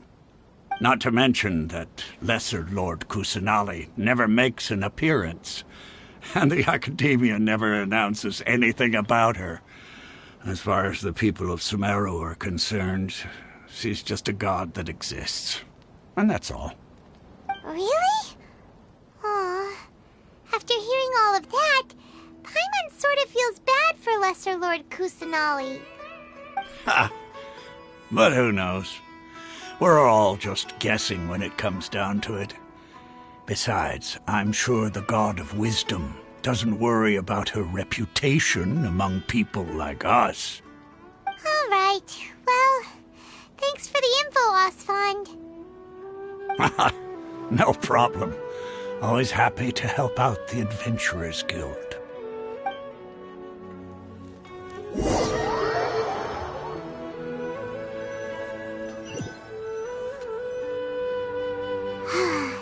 Seems Osfond was right about most people's attitudes here. only are they not interested in the Dendro Archon, they even say stuff like, if the Akasha doesn't think I should know, then I don't need to know about it. We've been asking for information non-stop ever since we got to Sumeru. But the harder we try, the more helpless everything seems. Isn't there at least one person in this entire city who cares about Lesser Lord Kusanali? Oh, you two are interested in Lesser Lord Kusanali? Huh? Who are you? From the sound of it, you two are Outlanders who recently arrived here. You've been asking around for information on Lesser Lord Kusanali, right? Oh, I'm sorry. I forgot to introduce myself.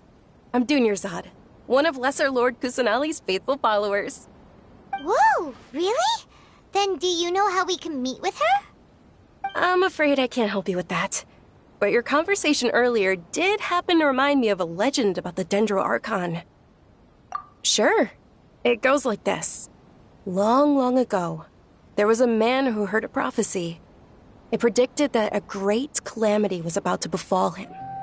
Panicked by what he heard, the man sought out the Dendro Archon in hopes that she would bless him with the wisdom to help him escape his predicament.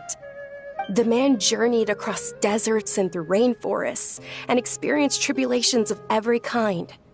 However, he still couldn't find any trace of the Dendro Archon. In despair, he thought, alas, the Archon has abandoned me. He then had no choice but to sorrowfully resign to his fate. Okay, and then what happened? And then, the calamity came.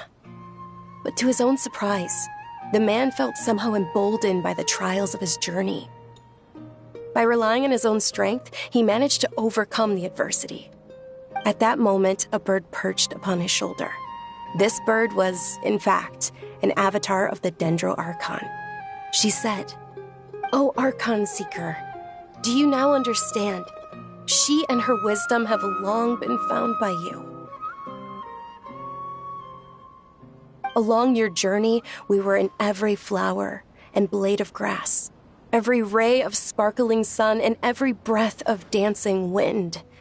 So long as you continue to think and ponder, we'll be wherever you go." Yeah, thanks for the story! Paimon feels all warm and fuzzy inside after that. In a way, it seems like this story is also one of the Dendro Archon's avatars.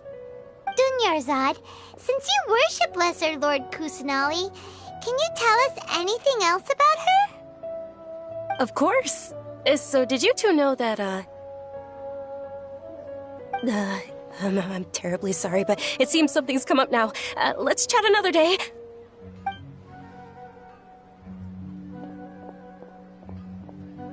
Hey, wait! What the heck just happened? It looks like they're searching for someone. Dunyarzad was acting super nervous just now. You think they're looking for her? This stinks! We finally managed to find a lead about Lesser Lord Kusanali! We can't let them get in the way now! Let's see if we can get rid of them. Then we can catch up with Dunyarzad! Hey, have you two seen a brown-haired girl wearing a purple top and a long blue dress? We're looking for her. Did she have bandages wrapped around her wrists? Yes, that's her. Did you see which direction she went? Yeah, she went that way. Quick, after her!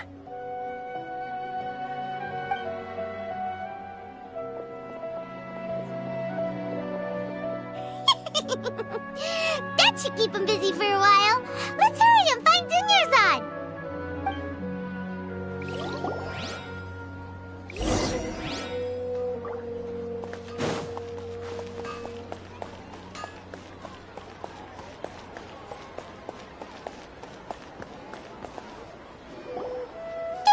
Dunyarzad, we thought you might have been long gone by now. Oh, it's you two. Oh, you startled me there. You can relax now. We threw those people looking for you off the trail. Really? Thank you so much. Unfortunately, I believe there's still more of them out there looking for me. Uh-oh, looks like there's some coming this way.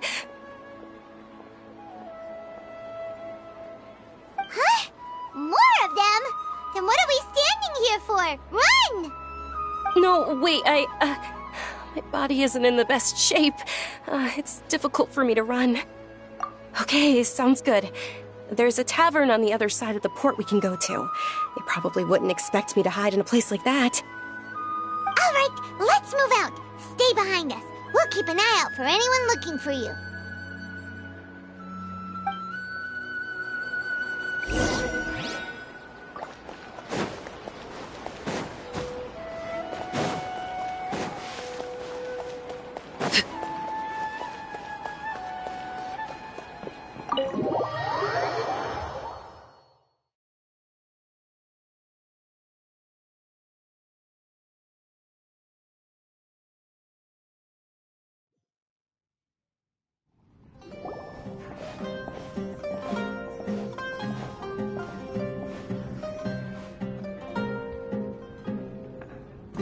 We made it. Oh, they shouldn't be able to find us now. Wait! Stand down, Dia!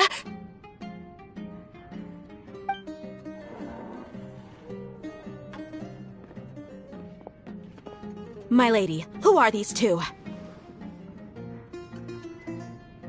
They're travelers that I met on the street just a moment ago. They happened to notice that you were all searching for me, so they helped me hide. I see. In that case, you two should scram. There's nothing here for you.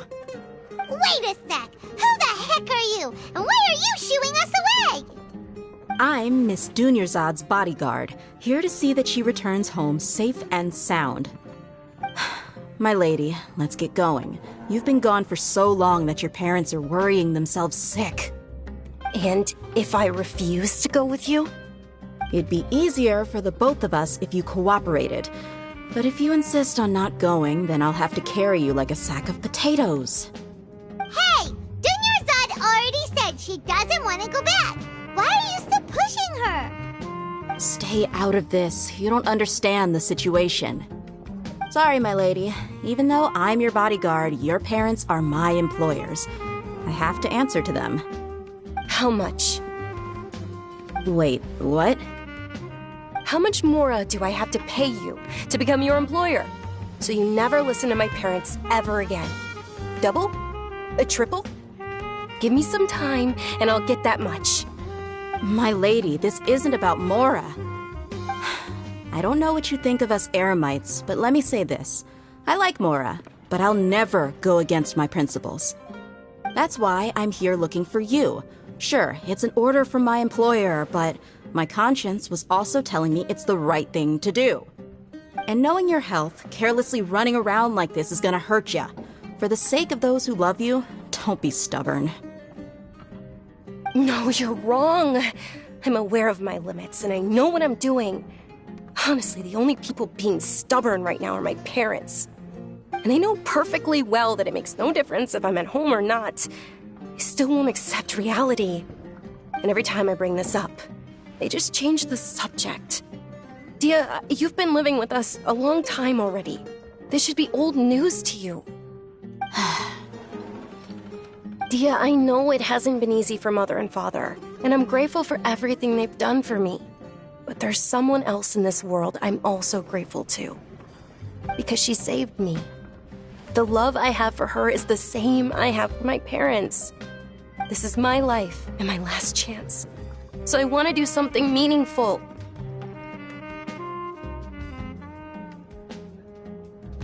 My lady, are you sure what you're doing now is meaningful?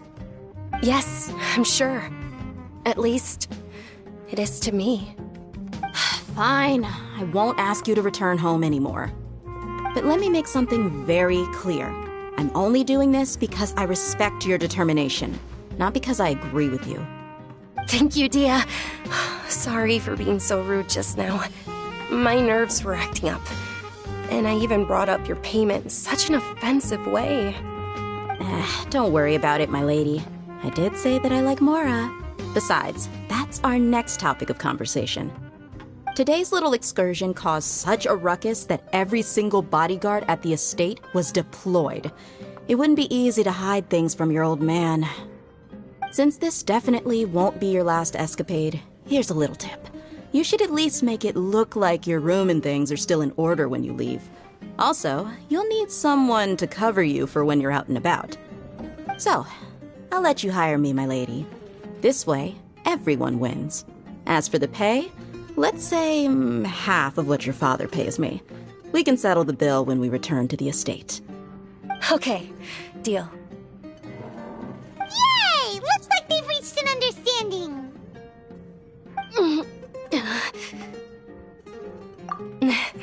I'm fine, really. I just feel a little tired now that things have calmed down. My lady, stop trying to look tough. We're already in a tavern, so let's rest up and grab some grub. I'm sorry for worrying you two. If you don't mind, I'd like for you to join us. Sure! After you rest up, we want to hear more about Lesser Lord Kusanali.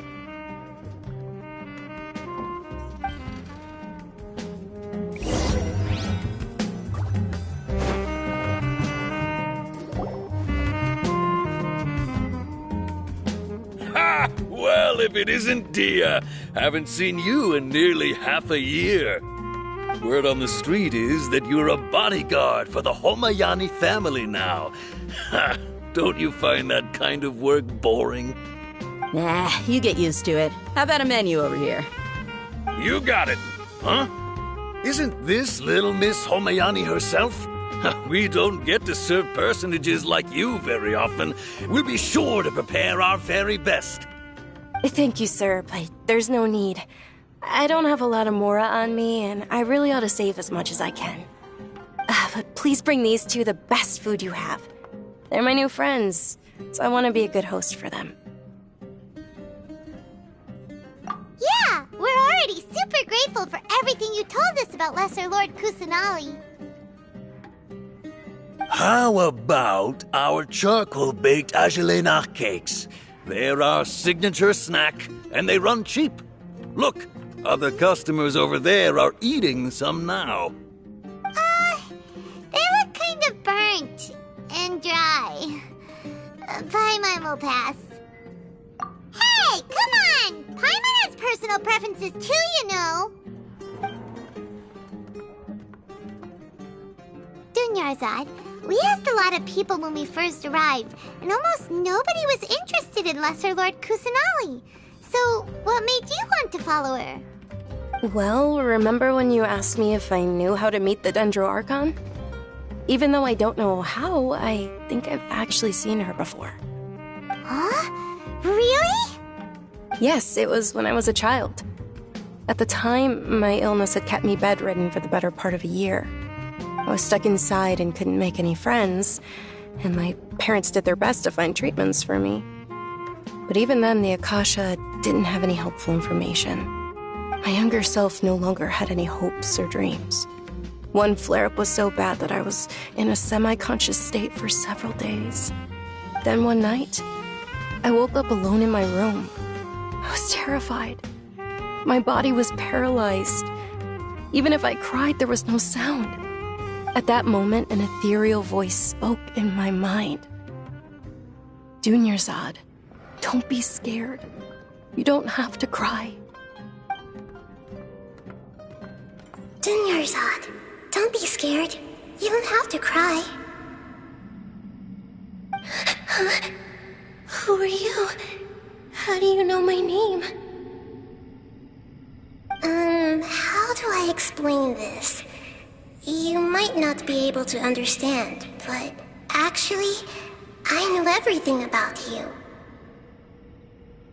Really? Of course. I know that you're scared of thunder, that you hate taking medicine every morning, and that you love counting the petals on your mom's skirt. Wow, you really do know everything. Dunyarzad, is there anything you want? Want? Not really. I can't go anywhere or do anything. Huh? But aren't you a child? All children have wishes. Tell me what you want, and maybe I can make it happen. But can you make my illness go away? Oh. I'm sorry. But I'm not powerful enough to do that right now. Then, can you be my friend? After that, the voice said, "Okay, I'll be your friend." Although my body was suffering during those days, that voice encouraged me and told me many wondrous things. Beyond my window was the flourishing Sumeru city. Beyond the city was a lush rainforest. And beyond that was the wall of Samiel, deserts, and all of Tevat. Once I finally made it through that bout of illness, I couldn't hear that voice anymore. I told my mother about it, but she said that I must have been dreaming. But I know that that voice wasn't a figment of my imagination.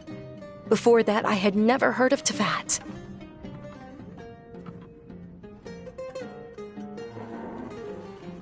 Yes, for sure. If it weren't for that voice, I would have never grown curious about the outside world, nor would I have learned how to read and enjoy so many books. That voice sparked a desire for wisdom. It had to have been the Dendro Archon. I've been hoping for a chance to repay her kindness. In fact, I was running around today to help prepare the Sub-Zerus festival for her. What's the Sub-Zerus festival? It's Lesser Lord Kusanali's birthday, which was the day that she was found by the sages. It's actually an old holiday that originally celebrated Greater Lord Rukkhadevata's birthday. When she passed away, the holiday eventually became a celebration of the Lesser Lord's birthday. I heard everyone was overjoyed when they welcomed her back to Sumeru. In those days, the festival was a huge deal. But because of the Academia's influence, people have gradually lost interest in the festival. The Academia actively participates in Sumeru's many holidays dedicated to Greater Lord Rukkhadevata. But when it comes to the Sub-Zerus festival, forget any funding. They practically act like it doesn't exist. Maybe they see Lesser Lord Kusanali's birth as confirmation of Greater Lord Rukkhadevata's death, so they're reluctant to celebrate it. Aww, but that's awful. It is. It's absolutely terrible. Sure, the Greater Lord founded Sumeru, but hasn't Lesser Lord Kusanali been the one quietly protecting us for the past few hundred years? Just remember that we're still out in public. Don't get too carried away now. I know that people over by the Grand Bazaar still hold the Sub-Zerus festival to this day. But I hadn't met any of them before, so I was never able to contribute. But recently, I made a friend there who also follows Lesser Lord Kusanali. I gave her my savings because I want her to throw a wonderful festival this year. That's the least I could do for Lesser Lord Kusanali. Hold on, my lady. Does this friend happen to be Nilu, the one who sends flowers to the estate? Yes, that's her. I saw her leaving the other day with a nervous look on her face. It seemed like she was hiding something in her arms. Did you give her something? Yes. Initially, I didn't have much Mora prepared, so I had Nilu sell one of my skirts. I've agreed with Nilu to meet up at the Grand Bazaar today and see how things are coming along. Dia, would you accompany me? Sure. That's quite the trip, though. I'll carry you. No, that would be too much, even for you. You might as well just accept the lift. If I let you walk, who knows how long it'll take us. And if anything happens to you, then I'd really never hear the end of it from your father. But of course. Nilu will be thrilled to hear there are more people interested in Lesser Lord Kusanali.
Sorry I'm late, Nilou.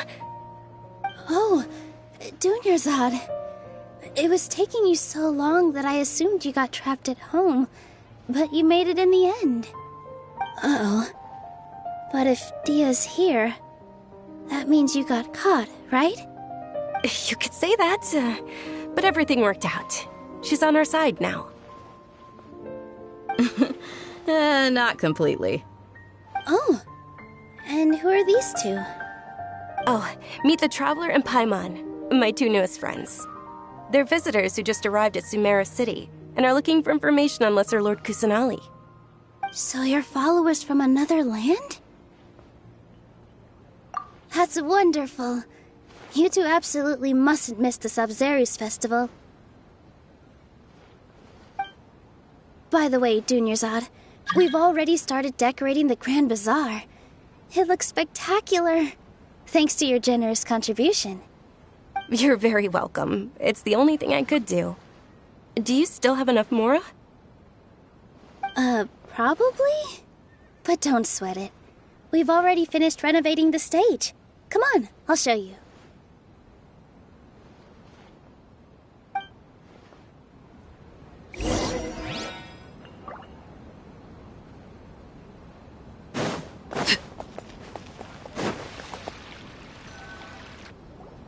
Wow!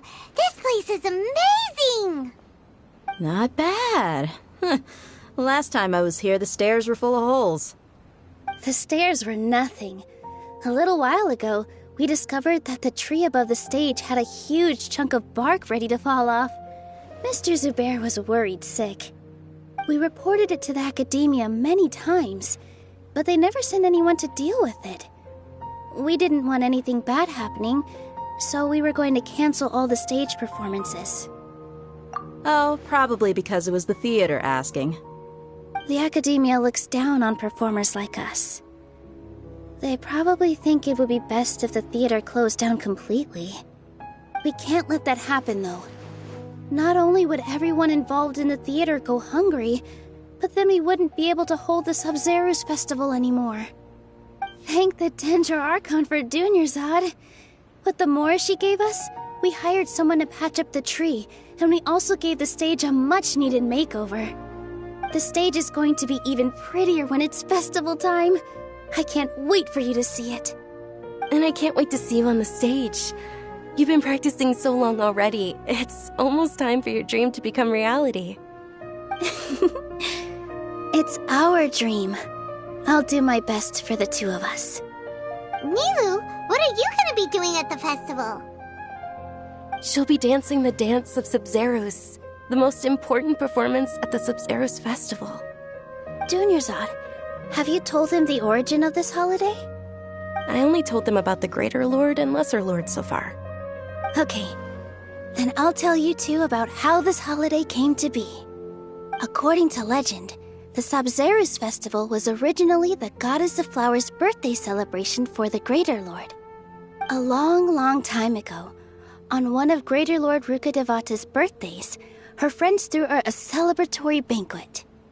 Some of the gods got drunk. One started playing music, and the Greater Lord started singing, so the Goddess of Flowers began to dance. As she danced upon the grass, countless beautiful parisaras began to bloom wherever she stepped. Those brilliant purple flowers became her dazzling stage. All the gods clamored, "Oh, if only time could stop at this very moment." Of course they did. When people mention the gods, they always think of the Archon War. But Sumeru's gods also had happy times. Although they aren't around anymore, they're preserved in our tradition of dance. This outfit I'm wearing is apparently based on how the Goddess of Flowers looked. Though we're just tiny people compared to the Divine, we still have to do our best to make sure that the birthday girl feels loved on her special day. Nilou, you of all people will definitely be able to convey our well wishes to the Dendro Archon. I also noticed that you went the extra mile and scattered parisaras around the stage.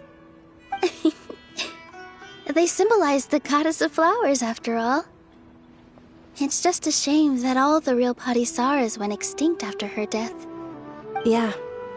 The Greater Lord brought forth Padisara's in memory of the goddess of flowers, but she ultimately could never truly replicate that beautiful purple. Thinking about the Goddess of Flowers dance makes me wish I could have seen it. If my stage were anything like that, I'd be thrilled if I had just 2 real Padisaras on the stage. So, Traveler and Paimon, what do you think? Interested in the Sabzeruz festival? Will you two be coming? All of Lesser Lord Kusanali's followers will be there for her birthday. It'll be a good opportunity for you to learn more about her. Ooh, Paimon thinks that's a great idea! Hey, come on! There's nothing wrong with enjoying a festival. Besides, it's Lesser Lord Kusanali's birthday. She'll be happy to have more people who are celebrating it. So how about we all attend the Sabzeruz festival together? Dunyarzad, let me show you which stage decorations we've picked out so far. Traveler and Paimon, if that doesn't sound interesting to you, then feel free to explore the area. Everyone at the Grand Bazaar loves Lesser Lord Kusanali, and we're all looking forward to the Sabzeruz festival. In that case, we'll take a look around.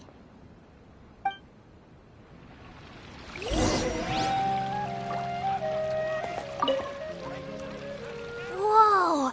What's with your yellow hair? And why do your clothes look so funny?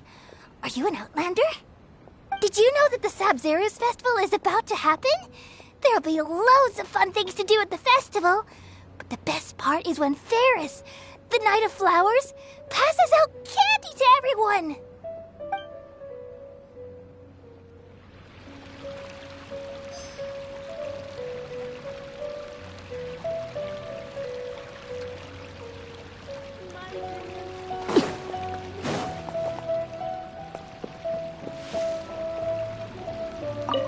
Milu, your outfit looks amazing. There's also something different about you from when we first met up. I thought I'd add a little extra pizzazz to my dress for the festival. See? Wow, did you sew all that yourself? Uh-huh. Sewing is a fundamental skill for everyone in the theater company because we make all our own costumes. Did you know that Mr. Zubair not only can make costumes, but props too? I've noticed that you can't keep your eyes off this crown. Would you like to try it on? May I? Of course. The legends say that the Goddess of Flowers had beautiful horns on her head, so this crown was made to reflect that. Dunyarzad, you look absolutely stunning with it on. It's like I'm looking at the Goddess of Flowers herself.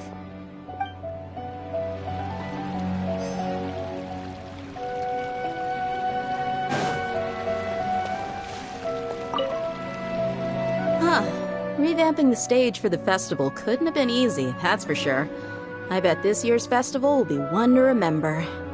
I don't know much about the Grand Bazaar, but I do know that the residents here have a penchant for song and dance. 2 things that the academia doesn't particularly approve of. Oh, and the perfume sold around here is a lot better than what you'll find elsewhere. The fragrances are longer lasting and they're gentler on your skin and... I mean, that's what I've heard at least.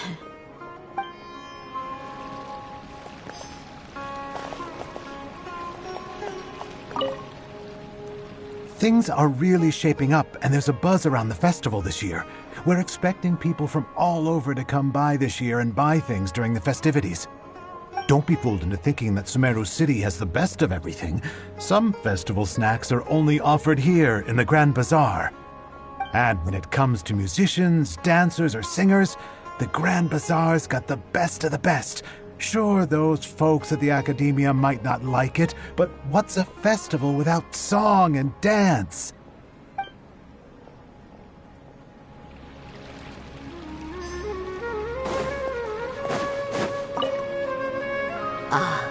Dancing at the Sabzeruz festival. You know, I also danced when I was younger. As a child, I even asked my grandmother why we performed the dance for the Lesser Lord when it was originally done to honor the Greater Lord. My grandmother said that Greater Lord Rukkhadevata is a beloved deity and honored by all, and Lesser Lord Kusanali is too. If the goddess of flowers ever knew Lesser Lord Kusanali, then she would certainly have wished to be her friend and hold celebrations for her too. The Sumeru's festival has been losing its appeal over the years. That is, until a wealthy benefactor stepped in this year and brought the festival back to life. I heard she forked out a lot of mora to make it all happen.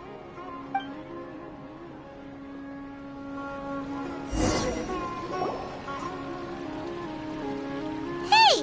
Is that who Paimon thinks it is? It looks like Catherine.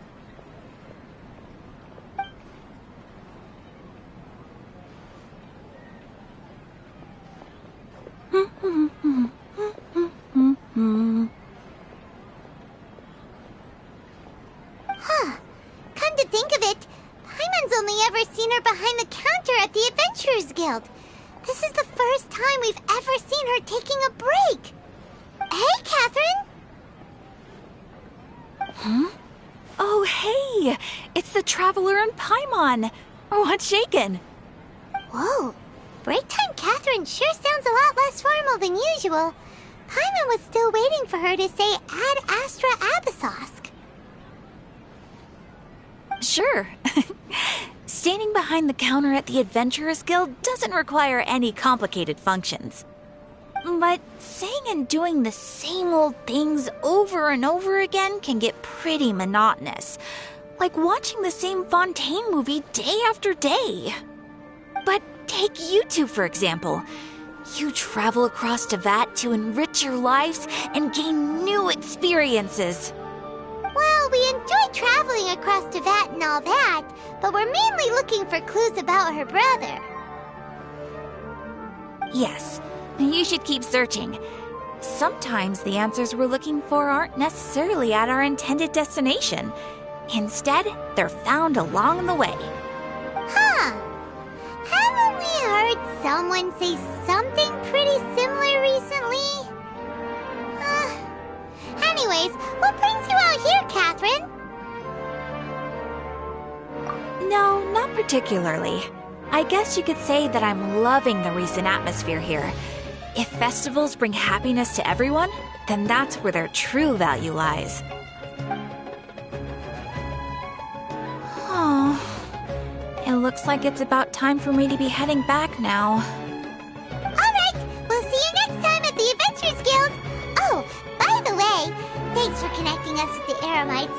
We've already made some great friends in Sumeru City thanks to you. I'm sure you two will get along well with the people here. You've already been blessed by the element of Dendro after all. See you around.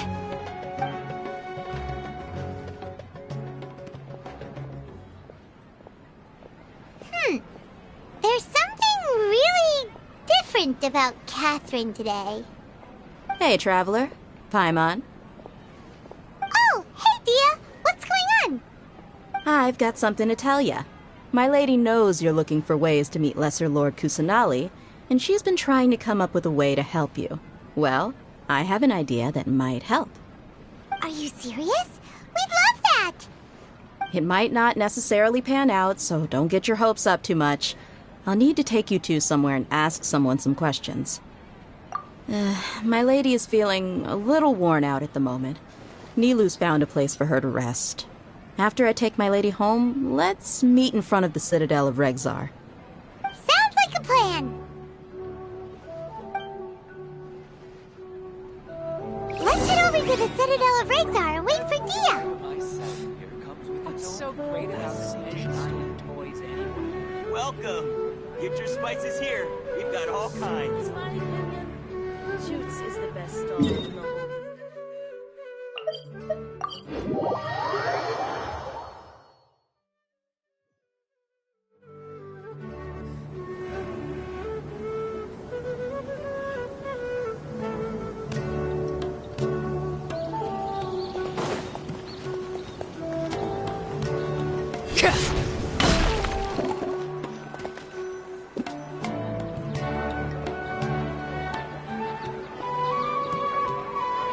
Sorry, I'm late. It took some convincing for the master and mistress to believe that Miss Dunyarzad was only sitting in the port for a while because she was in a bad mood. Anyway, I guess I should be thanking you. I haven't seen Miss Dunyarzad that happy in a long time. If it wasn't for you two, she probably would have been caught and dragged back much earlier. You sure sound a whole lot nicer than when we first met, Dia. Who would have thought you had such a soft spot for Dunyarzad? It's called being a professional. I'm a bodyguard, and I work for whoever's paying. Look, Dia's blushing. Listen, you two. I don't expect to be working for Miss Dunyarzad very long, but I hope to finish things on a positive note if possible. Let's cut the chit-chat and head into the Citadel. We'll see if the person I know has a way for you two to meet with the Lesser Lord.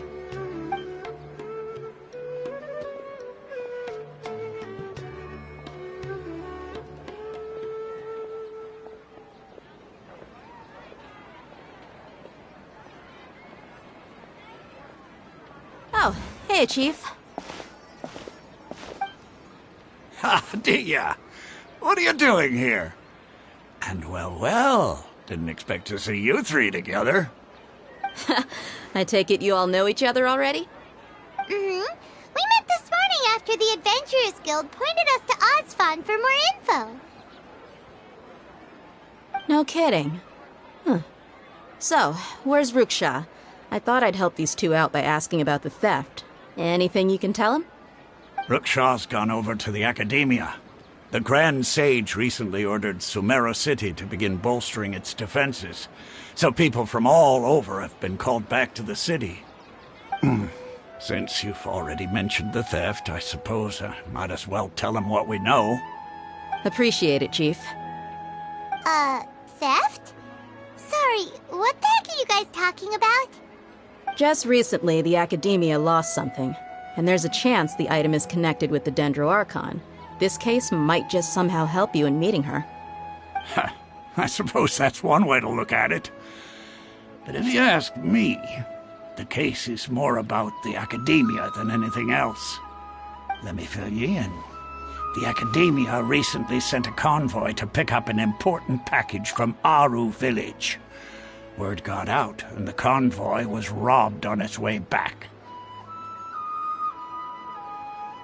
The Grand Sage took the whole matter very seriously. Not only did he dispatch the Matra, but also enlisted our help in the search for leads.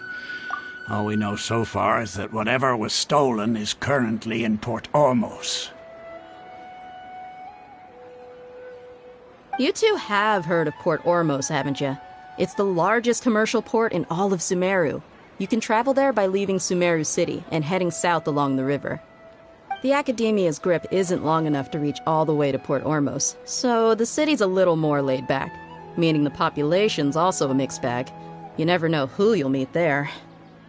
Apparently what was lost has a great deal to do with the Akasha, knowledge, and even the gods. I'm afraid I don't have any other details for you, though. If you're interested, maybe you could head to Port Ormos and ask around yourselves. If you want my advice, try introducing yourselves as students of the Academia once you're there. Are you serious, Chief? All the Academia students are in Sumeru City, you know. Why should they pretend to be students in Port Ormos? If you're also interested, just go there and see what happens. Count me out. I've got plenty of work to do here for the Homayani family. And take it from me, if you two really do decide to visit Port Ormos, you'd best watch your backs. Let's just say that the Eremites there aren't nearly as friendly as those here in Sumeru City.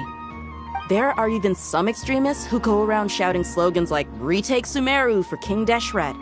Word is that more and more are joining their movement. They're becoming a real headache for Chief and the others. You bet they are. King Deshret's been dead for thousands of years. Now they start spreading rumors of his return. Ridiculous. Not everyone's like you, Chief. Even the desert natives who abandoned their homes in the wilderness still wish to have a god of their own. Well, Traveler, that's about all the information we have for you. Thanks, Dia! And you too, Osfond! Since we've gathered all we could for the moment in Sumeru City, let's head to Port Ormos and see what we can find next. Miss Dunyarzad is looking forward to seeing you both at the Sub-Zeru's festival, so be sure to get yourselves back here in time for that. Good. Then we'll see you both at the Sub-Zeru's festival.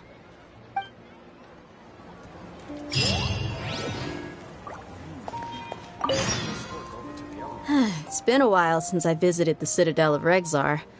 I'll catch up with Chief for a bit before I head back myself. He really did a lot for me in the past. Remember, to get to Port Ormos, just follow the river south from Sumeru City's port.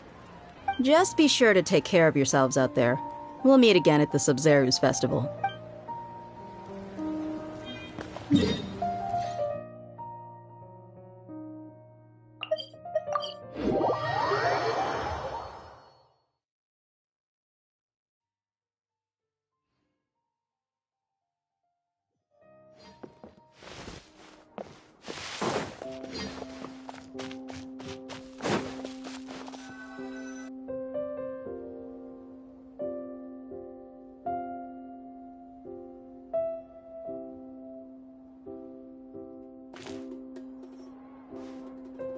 Come and have a good look yourself.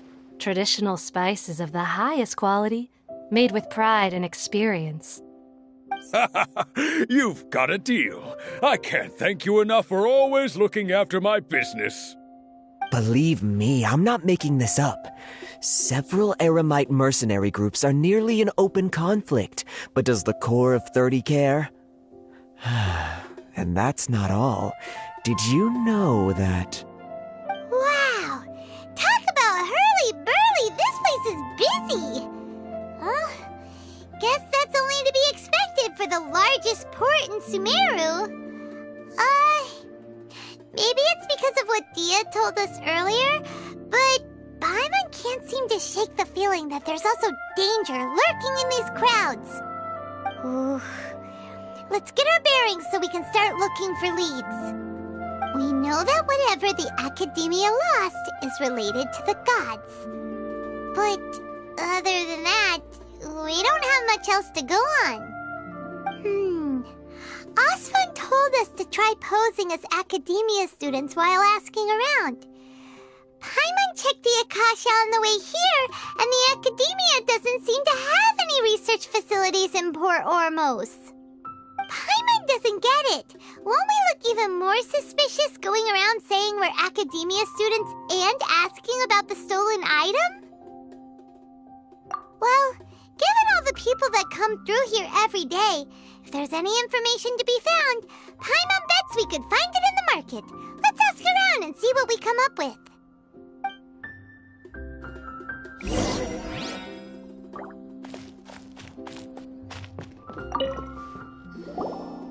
Welcome. Welcome. How can I help you two?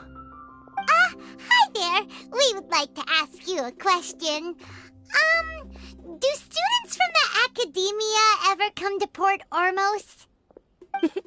Of course. Especially around this time of year.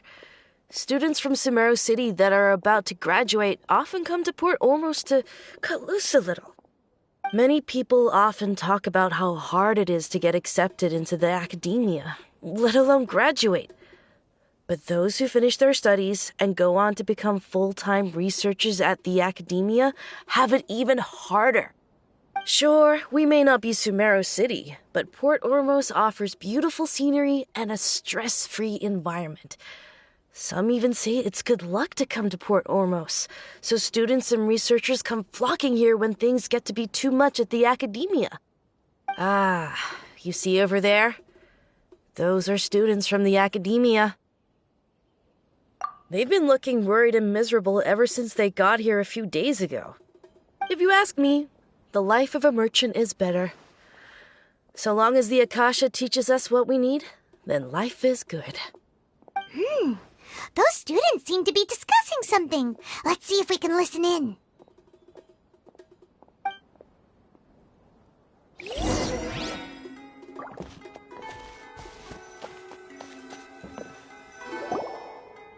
It's no good. I've tried asking around, but I haven't been able to learn anything useful. Not to mention that a bunch of scary-looking Eremite mercenaries have been posted along the streets now. There's been a lot of fighting between the different Eremite factions in Port Ormos. If we choose to move on our own, then it would be wise to steer clear of them. Especially the group that's constantly shouting some stuff about King Deshret and some resurrection. I've even heard that the Citadel of Regzar is starting to get fed up with them. What was that group called again? Ein something or other? They're called Ein El Akhmar. Today, I heard that the thing we're after might be in their possession at the moment. Wait, come again? Don't you see? Many of the Eremites in Port Ormos deal with trading this kind of thing. They're usually pretty wary of outsiders, but not so with students of the academia. It's because the kind of goods that students are looking for aren't the kind of goods that Eremites are after. As long as they know you're a student, then deals can be made. I've heard that Ein al-Hakmar likes to set up shop at the Jafar Tavern. Supposedly, if you're willing to part with 500,000 Mora, they'll give you info on anything. Wait, did you say 500,000? If information alone costs that much, then how could we ever afford to buy what we're looking for? I guess we might as well give up on trying to graduate this way. I wouldn't worry too much. Our field of research is very niche. Who else could possibly be after that kind of shady knowledge? I bet it's practically worthless to anyone aside from us. Well, I guess that makes sense. Then the only thing left for us now is to find a way in. Why don't we all just pool our money together and pay for the information? Whoa! Did you hear that? A niche field of research and shady knowledge? It all sounds pretty suspicious to Paimon. Is knowledge something people just buy and sell like that? So, what's our plan? Wait, didn't you hear what they just said? Buying information is going to cost us 500,000 Mora! Have you lost your mind? Oh, all right. Paimon never thought she'd agree to parting with that kind of Mora. But if you know what you're doing, then we should give it a shot.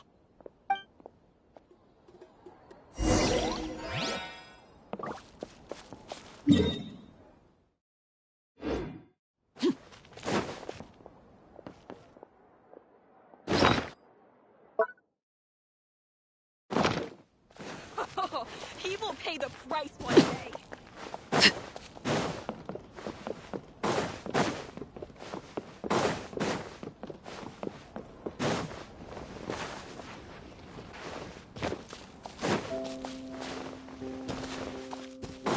It's just an adventure. I can totally do it. Dreams, maybe. Just a spectacular red light.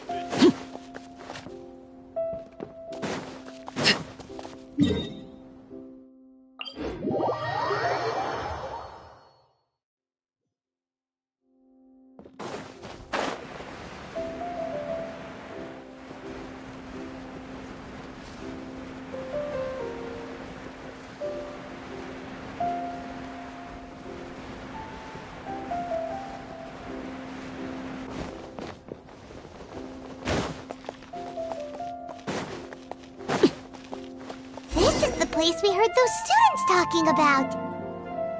Let's find a seat somewhere and see if we can spot the group they mentioned.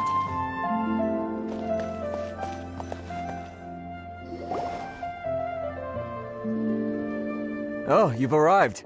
Please, take a seat. So, they think that they can go toe-to-toe with the boss? Ha! Once we reclaim the power of King Deshret, they'll be the first that the boss punishes. They're nothing to be afraid of. Our main rival now is the Caracal Battalion. They've also amassed a significant amount of Mora this time, so we mustn't underestimate them. How can the Caracal Battalion compete with the boss when they're nothing but a bunch of money-grubbing opportunists out for a quick Mora? Yeah, with Boss's fervent devotion, he'll be able to use this power to bring our god back this time. Huh. All these guys talk about is King Deshret, so they're probably the ones we're looking for. Greater Lord Ruka Devata. That traitor and her followers must not be spared. The day will come when King Deshret exacts vengeance on Sumeru, and all of them shall be punished. Yeah, Paimon was wondering what they meant too. We should ask about that if we get the chance later.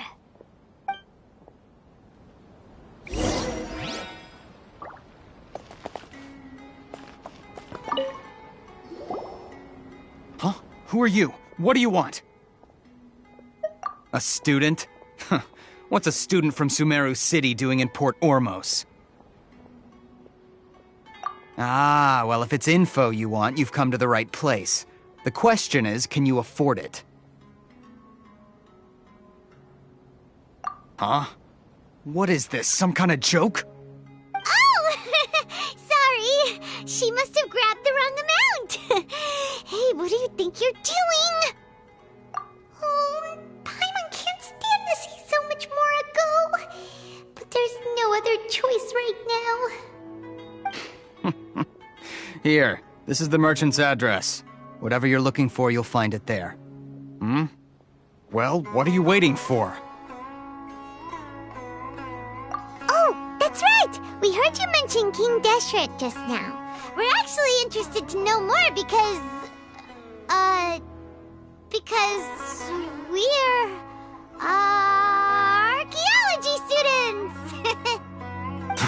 Fine. Since you've already handed over the Mora, I guess I can throw in a little extra info. As you can see, members of Ain al-Ahmar are devout believers of King Deshret. Years ago, King Deshret founded the great desert nation that was our homeland. It was an advanced civilization, far beyond anything you'll see in present-day Sumeru. King Deshret was the rightful god of wisdom, but he was betrayed by a companion he trusted. She even stripped him of his title, God of Wisdom. So, you mean the traitor was... Greater Lord Rukkhadevata, yes. That shameless wretch destroyed King Deshret's civilization, and our ancestors were forced to flee to this land where we were made to suffer the tyranny of our enemies. Furthermore, she conspired with the Academia to cover up the truth of her actions, and create the merciful and benevolent facade for which she is now known. Ugh, just thinking about it sickens me. But the story doesn't end there, oh no. King Deshret isn't truly dead. The voice of the Oracle has been heard in the desert, prophesying his resurrection. Mark my words, our god shall return. And when that day comes, all followers of the traitor and all the desert dwellers who have forgotten their true god will suffer retribution together. If what I'm saying makes you shiver with fear, it might not be too late for you to become a believer of King Deshret. I don't have anything to say to you Academia people about that. I think this conversation has reached its end. Not just yet. This man is a fraud. Huh? You again? Deranged Academia lunatic. Yes, it's me again. I already warned you that if you weren't willing to sit and discuss things with me, I'd take measures to make things uncomfortable for you.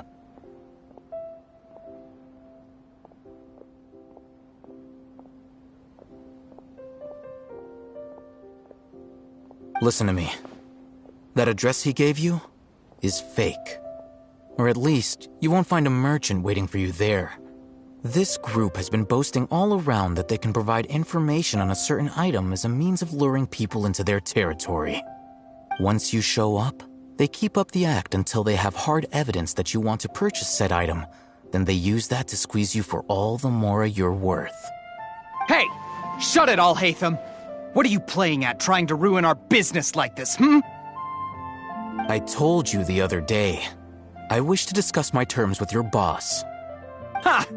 The boss made it perfectly clear that he won't negotiate with you. Yes, and in no uncertain terms. But that was then. It does not preclude him from changing his mind in the future. I'm warning you. Don't push us, or this could get ugly. We don't usually get rough with people from the Academia because it just complicates things. For a lunatic like you, though, we might just have to make an exception.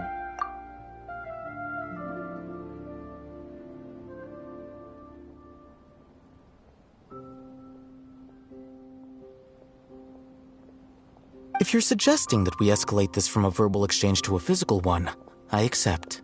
After all, even the Archons used war to negotiate the ownership of Tevat. If, on the other hand, we can't agree on any means of negotiation at all, then I'm afraid my next course of action will sting a little more than the mere falling through of a few business deals. I will jeopardize the Eremite's reputation, which I know you value above all else. I am quite confident that if I began to take such action, your boss would willingly approach me himself. However, I fear that by then, some things will have happened that cannot be undone. Also, a word of advice. I suggest you tell your boss exactly what happened here today. Otherwise, he might blame you for not telling him in the future. What did you say? Consider this. Have I ever failed to follow through on my word in the past? This guy is really out of his mind. Okay then. If you really have a death wish, let's meet a week from today. The pier in front of the Pharos Lighthouse, 4 o'clock in the afternoon, sharp. Don't expect us to hold back. Not so fast. First, you return the 500,000 mora to them.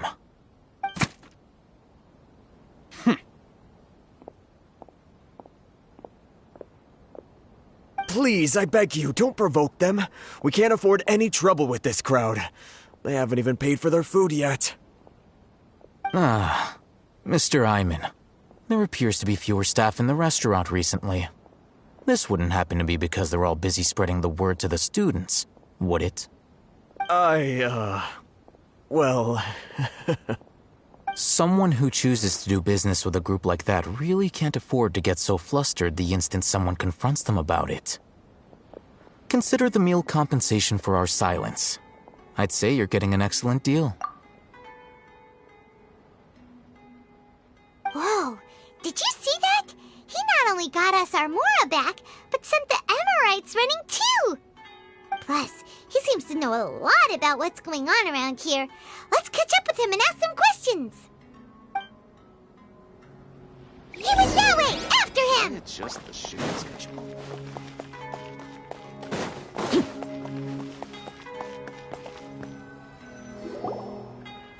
Wait up! It's Al-Haytham, right? What do you want? No need for thanks. My goal was to get to them, and you two gave me just the opportunity I needed. We're even. Oh, I advise you to keep your distance from them. Since they weren't able to make off with your Mora in the end, they might harass you again in the future. All right. Goodbye. Hold your horses! We still have something to ask you about! Since you tore through their scam right in front of them, you must know the real story about certain something, no? Who exactly are you two? And why are you inquiring about that? A student. Right. Look, you should know that those thugs conducting business with you had nothing to do with your lie. Huh? Oh, yeah! She's really strong! Weren't you saying something about a physical exchange? We can help with that. She doesn't even have a vision. Forget it. Maybe not, but she can still use elemental energy. Otherwise, there's no way we'd go asking for info from from guys like that. Those high-headed thugs are definitely gonna bring a lot of backup for your next meeting. Even if you don't go alone, you won't regret taking us with you.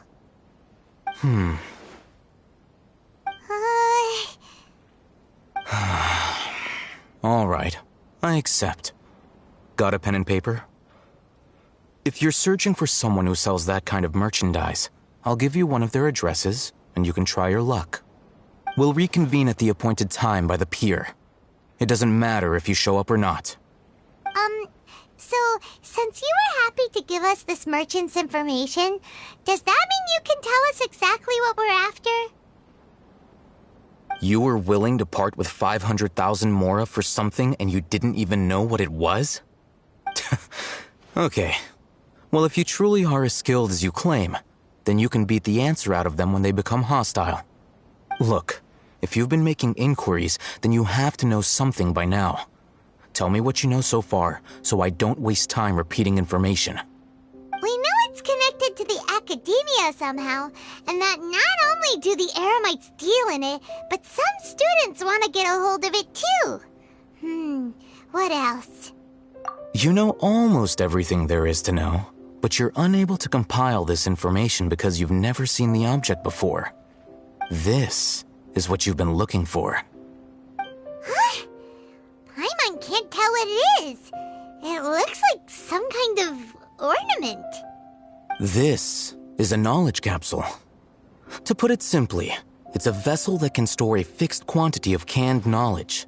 It's like a miniature Akasha. Anyone who links it to their personal Akasha terminal instantly becomes privy to its contents. Correct. Anyone. Unlike the Akasha, which heavily regulates who can access what information, knowledge capsules confer their contents without any requisites. That's amazing! It's essentially a convenient and harmless vestibule for knowledge. Unfortunately, it's illegal in Sumeru to privately possess or trade them. They were created as a means for scholars to transfer knowledge gained from Irminsul into the Akasha, and are intended to be destroyed immediately after use. But despite strict regulations, some of these knowledge capsules will always escape destruction. After all, there will always be those in this world who are dissatisfied with life as designed for them by the Akasha and wish to change their fate. Over the past century, a wide variety of canned knowledge has been leaked from the academia. Now, in Port Ormos, the valuable ones are a means to Mora for the Eremites.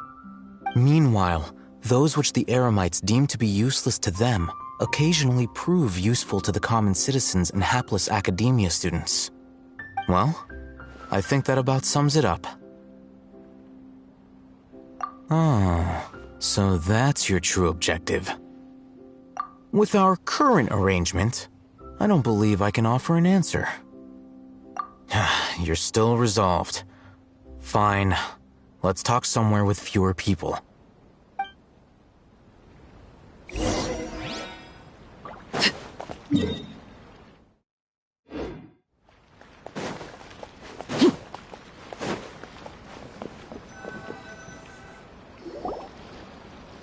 Let's continue our conversation here. If you wish to learn more about the knowledge capsule that the Academia lost, then you must help me with something. I need you to find someone named Dory, a traveling merchant. Unlike the peddlers who hawk inferior knowledge capsules, she often has quality goods in stock. Some say that as long as there is profit to be made, there is nothing she won't dare to sell. She's guarded against people from the Academia because most of her wares don't comply with Academia regulations. I think she blacklisted me. I met with her informant, but it soon became clear that they had no intention of letting me get any further. Become one of Dory's customers and earn her trust. This is my condition for further collaboration. Why do you want us to meet with her? Until you complete this task, you don't have question privileges. Fine. So how do we go about doing this? You two are outlanders who haven't been here for long, so Dory should view you as safe clients. I'll give you the informant's address and their contact password. Beyond the password, though, I have no way of knowing what other tricks she might have up her sleeve. You'll have to improvise. This is kind of nerve-wracking. The true challenge begins after you meet her. She has a keen nose for Mora and a shrewd eye for wares, and she only likes customers who she deems to have good taste. I'll prepare some funds for you. Buy her highest quality wares and earn her approval.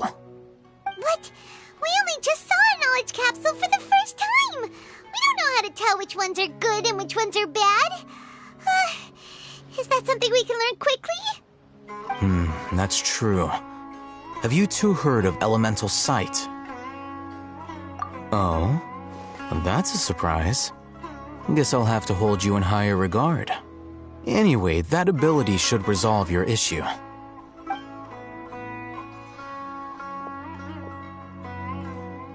Here are 2 knowledge capsules.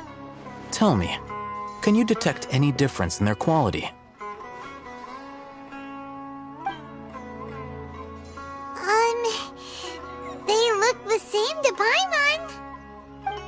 try inspecting them with elemental sight. How'd it go? Did you see anything?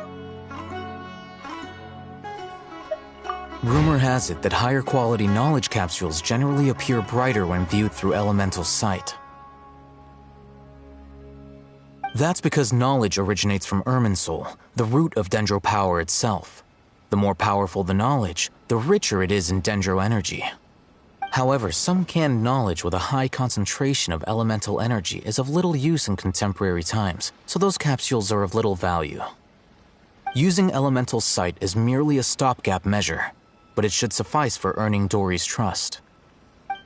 That sounds pretty impressive. Here's a sheet with the informant's location and contact password, and here is the mora for purchasing canned knowledge. Don't be cheap. You'll need to spend to catch Dory's eye. If there's any mora left over, just keep it.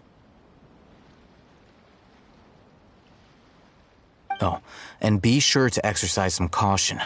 There have been Matra present in Port Ormos lately. Your efforts will be for naught if they catch you. Matra?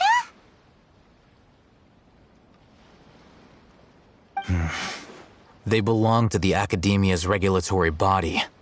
They also handle cases of illegal canned knowledge transactions. Like I said, the Academia has banned both their trade and possession. The Matra are razor sharp. You're in for nothing good if they lock their sights onto you. If you two want to back out, now's the time. Okay, then we have a deal. If you succeed in your dealings with Dory, come find me at the Wikela Funduk. We'll have an open discussion then. Looking at what Al-Haytham wrote, Dory's informant is a trader near Old Ormos. Let's follow these instructions and try to get in contact with him.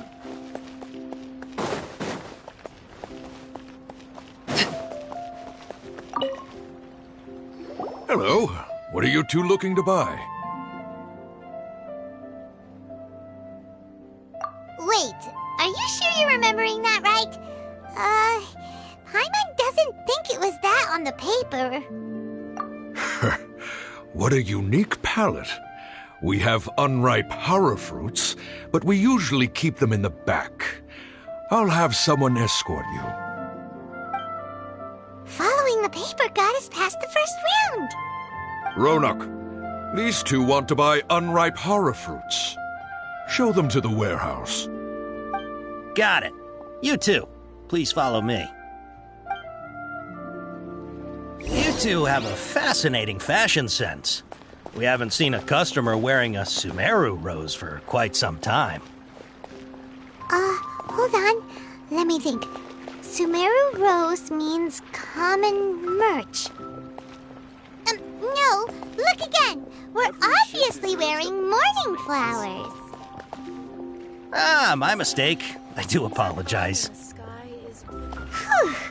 That pop quiz sure was scary. The warehouse is up ahead. Please follow me.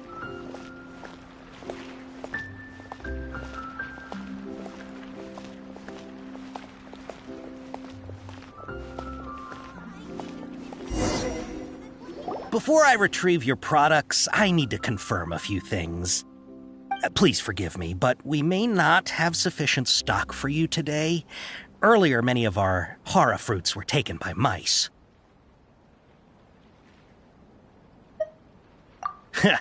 Thanks. If better goods come in, you'll be the first to know. You look like you have some skill. Why don't I pick out some fruits that'll make you dizzy?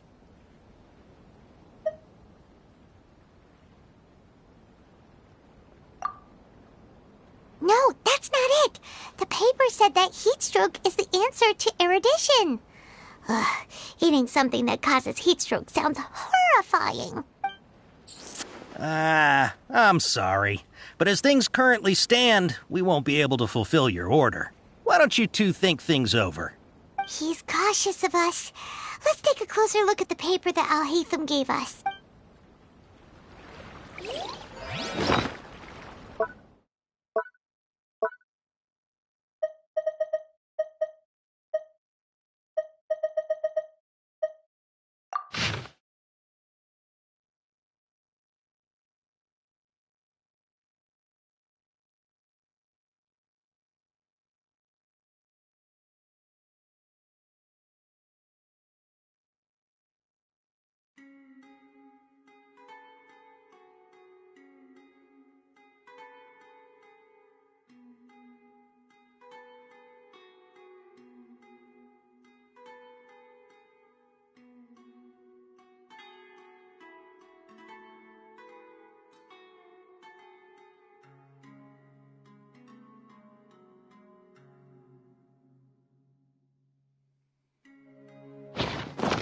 What could the...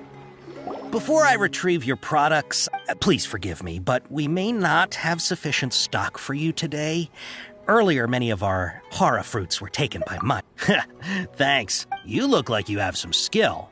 Why don't I pick out some fruits that'll make you dizzy? Yep, that's the right answer. But eating hara fruit that makes your head and ears ring sounds like a bad life decision. Would you like your hara fruits to be packaged in the Sumeru City or Port Ormos style?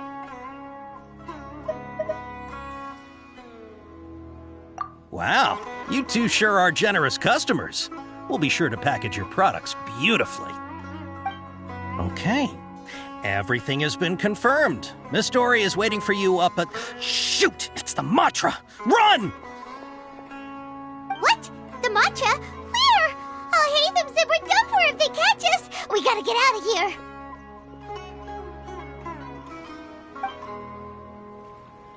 We don't know this area, so let's follow that informant.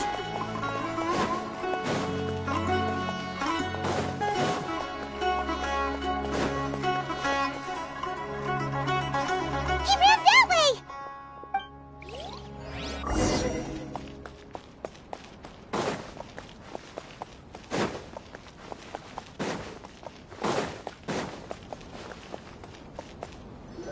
Look, he's over there.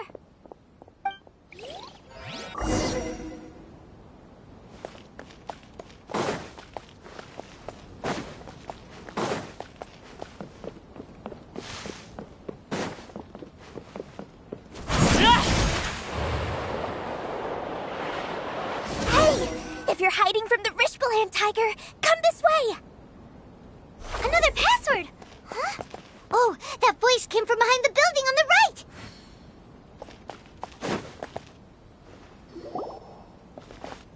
Here, over here. You can stop running now.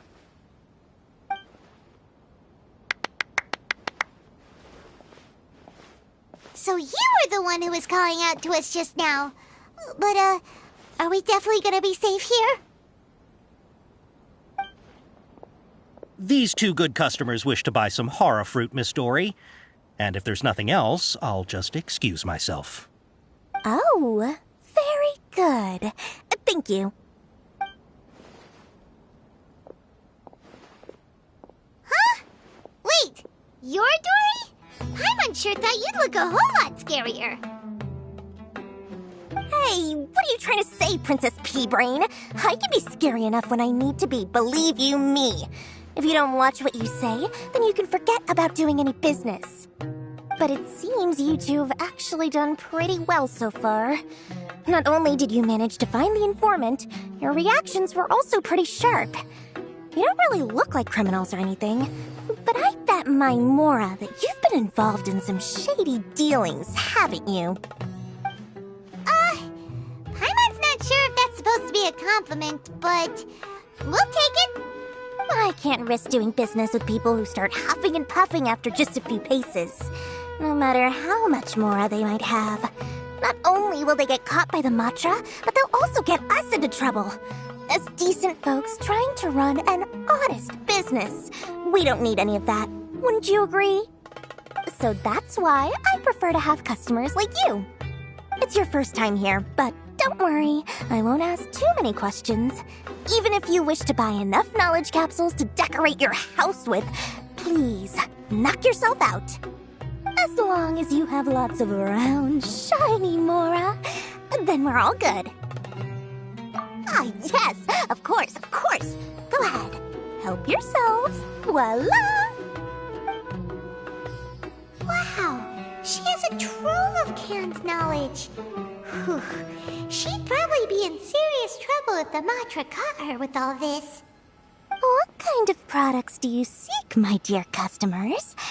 Don't worry, I'm not interested in your reasons for buying. I can, however, offer some suggestions. Take this one, for example. An analysis of the sociological ideology and dialectics of the Hilichurls. Only 3 people in all of Teyvat have ever studied it, making it extremely rare. It's on sale now for 350,000 Mora. Yeesh, who would want to be an expert in that topic? the architectural styles and construction methods of Teyvat in the early Archon War period. With this one, you can become an expert in historic architecture preservation and find an excellent, well-paying job in nearly any nation.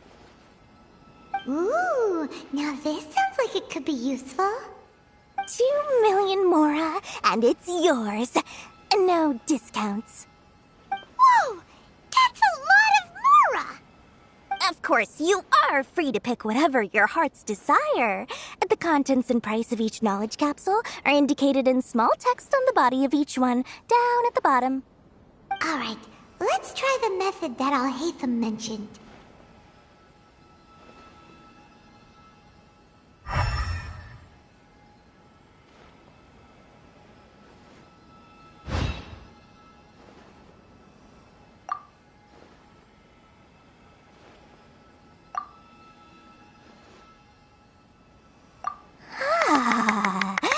You've really got a good head on your shoulders, and quite the eye for quality. We'll take these, please and thank you. My, oh my, you are blessed with a taste for both the exquisite and the extravagant. Customers like you are a rare breed. 1 in 100. No, 1 in 1,000 even. Listen, I have a special offer for you two. If you spend just 100,000 Mora more, you can pick any knowledge capsule of your choice up to a value of 1 million Mora. Say what now? Hey, did you hear that? Spend another 100K and we get a capsule worth a whole million! But all the canned knowledge we just bought is easily worth 500,000 Mora. If we spend just a little more, we can get something worth 1 million Mora. Isn't that a fantastic deal? Think about it. We've gone to all this trouble to get this canned knowledge. And so far, everything we bought belongs to Al-Haytham. Aren't you even the least bit curious about how this whole canned knowledge thing works? We're talking instant knowledge here. Don't you want to try it yourself? Come on, come on! We still have around 100,000 of Al-Haytham's Mora left, so let's put it to good use by finding something useful for you. Ahem, you've got a deal, Dory! We'd like to spend an extra 100,000 Mora. Excellent! Then please, select from this fine collection of canned knowledge over here. Hold on a second. Paimon thought we could choose whatever we wanted. Why can't we choose the ones from over there? Oh, but my dear customer, the knowledge capsules over here are worth 1 million Mora each. I'm sure discerning customers like yourselves will be able to find something to your liking. Please, take your time. Uh-oh, Paimon has a bad feeling about this. Let's use Elemental Sight again to check these.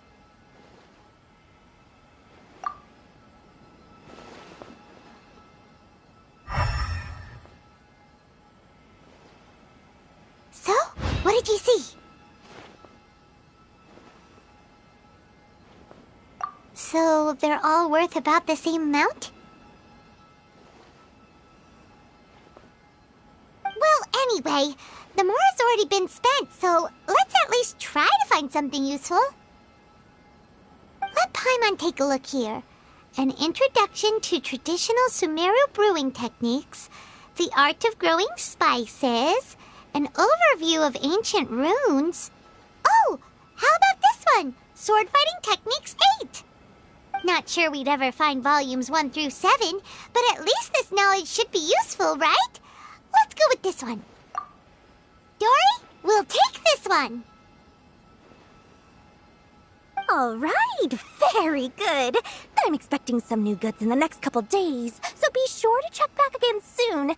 Whether it's canned knowledge or anything else you need, bring your Mora to Dory and doors will open. Our dealings with Dory went smoothly enough. Let's head to Wakala Funduk and meet up with Al-Haytham. Hopefully now he'll finally tell us about what the Academia lost. Trust me, I'll find you. Please.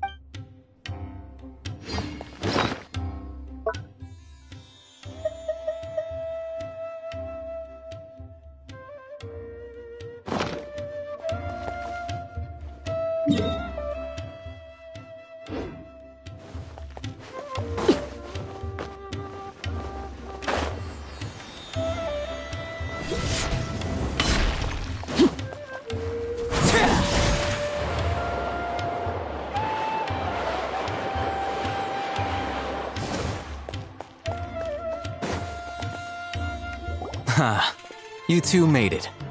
And from the looks on your faces, you were successful. Whoa, there's so many people from the academia here. Why would you pick this place as our meetup spot? Well, Wikela Funduk is under the Academia's control, so naturally the Academia has people working here. I came to Port Ormos under the pretense of conducting official business. You're a pretty daring guy. Relax. No one here is interested in anything we say, and the Matcha won't come here. Okay now, tell me how your encounter with Dory went. Okay, we did what you asked. So, can you tell us about the knowledge capsule that the academia lost now? Before that, I have to ask, why are you two so intent on tracking it down? You don't have to answer, of course. Yeah, she just wants to meet the God of Wisdom and ask her about something important. We've been in Sumeru for a while now, but we still haven't found a way. When we heard that the academia had lost something that might be related to the gods, we came here in case it turned out to be our lucky break. In that case, you're on the right track. A short while ago, the Academia lost a knowledge capsule in the desert. It's supposedly a divine knowledge capsule. Use it, and you'll gain the wisdom of the gods. Wow, there's really such a thing as that? Hey, if we find it, do you think we could learn how to meet the Dendro Archon? Ooh, or even how to find your brother? I highly doubt it has any mystical properties, but it does indeed exist. And it's right here, in Port Ormos. So, where exactly? That's what we need to find out next. I won't deny that. I am investigating because I'm curious as to what the divine knowledge capsule truly is. As you know, the Eremites in Port Ormos also have their eyes on it. It is an extremely precious item. The knowledge contained within may bring great power or wealth to whoever has it in their possession. Several brigades have been vying for ownership of it as of late, but there is still no victor. My personal finances and connections cannot compete with those of the Eremites. After attempting various methods, I finally managed to reach a tentative agreement with several brigades. I agreed to forego ownership of the divine knowledge capsule in exchange for the opportunity to study it. After all, there's no harm in understanding what it is. However, there are those who are less amenable to negotiation, such as those from Ain al-Ahmar. They adamantly believe that the divine knowledge capsule contains King Deshret's power, and that he will return to this world when they obtain it. They refuse to let anyone from the academia tarnish their deity's soul. So you kept hounding them because they refused to cooperate with you? Yes. Ain al-Ahmar isn't exactly wealthy, but its members are determined to get that capsule by any means necessary. To that end, they've resorted to many methods more foul than fair in order to amass sufficient funds. So, I've been sabotaging their business to force them into negotiating with me. The divine knowledge capsule should be up for a secret auction within the next few days. Each brigade will place their own bid, and the prize will be covertly given to the winner. To ensure the capsule's security and to evade the Matra's notice, the winning brigade will not publicly disclose their victory. Unless I know whose hands the divine knowledge capsule ends up in, my agreements with them will fall through. Dory is the most reliable source of information, but that avenue was previously closed to me. With you on board now, the situation is different. In other words, you wanted us to befriend Dory so you could find out where the Divine Knowledge Capsule is. Yes, you can say that. But this arrangement harms none of us. The day after tomorrow, go back to Dory and try to purchase information on the Divine Knowledge Capsule's whereabouts. If she has no information, wait 2 days and approach her again.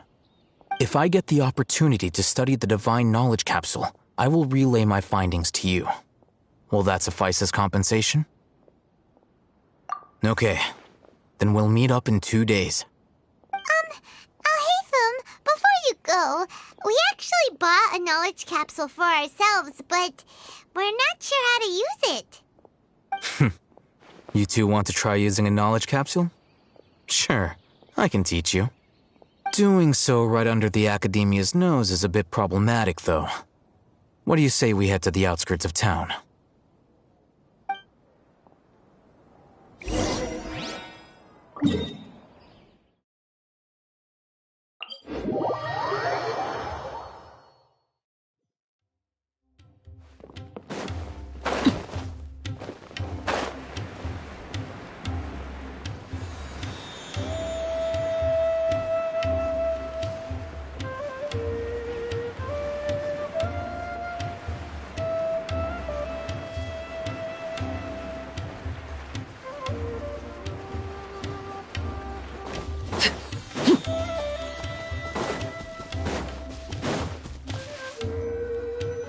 All right, this place works.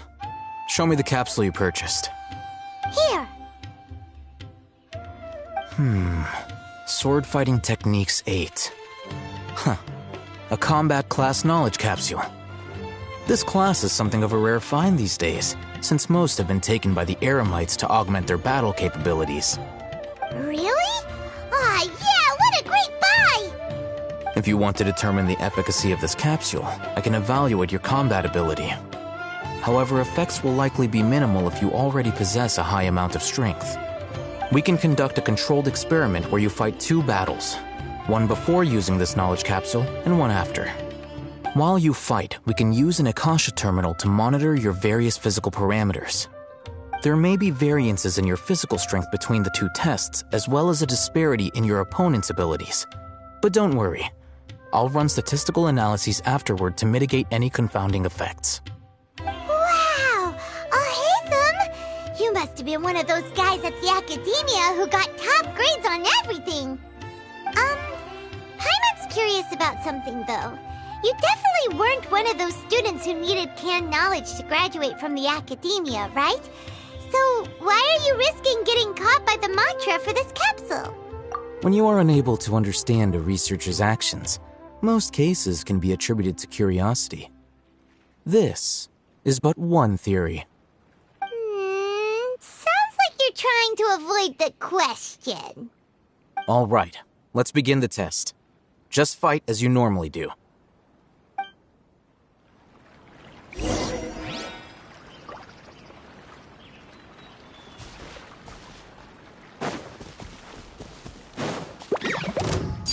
Transfixed!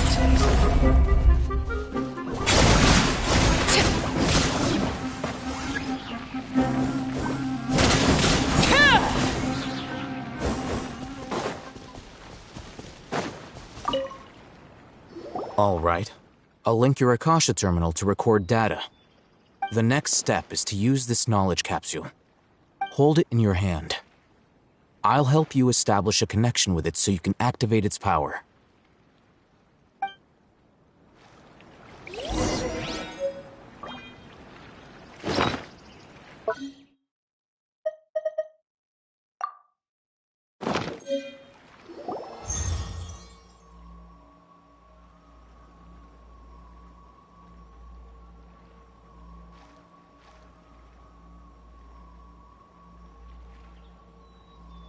Hey, how are you feeling? You mean that it worked? All right. Time for round 2. Fight with the same composure as before.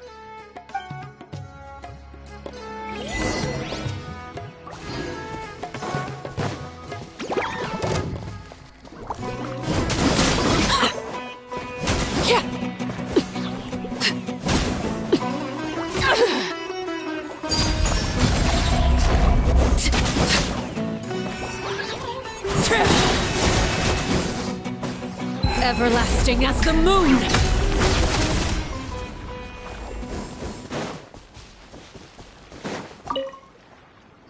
Now, I'll start recording data again. Oh, Hatham, how's it going? Well, the knowledge capsule you purchased did improve her combat capability. During the second fight, her overall fighting performance increased by 0.073%. Wait, how much?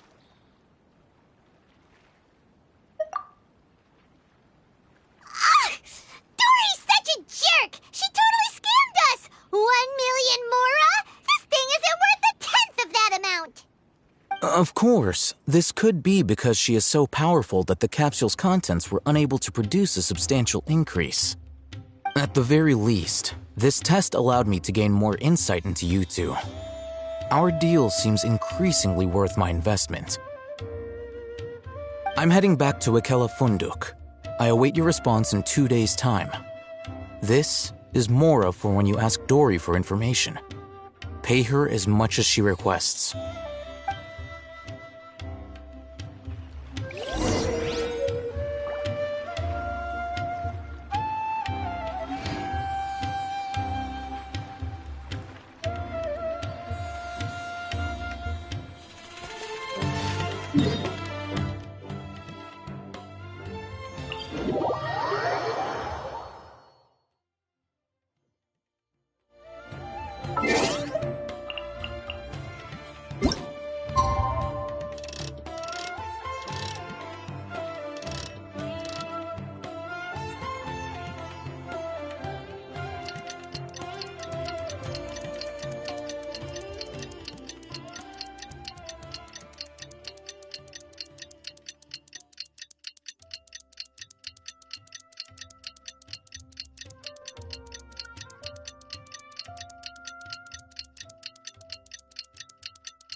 Let's see Dory today and ask her about where the Divine Knowledge Capsule is.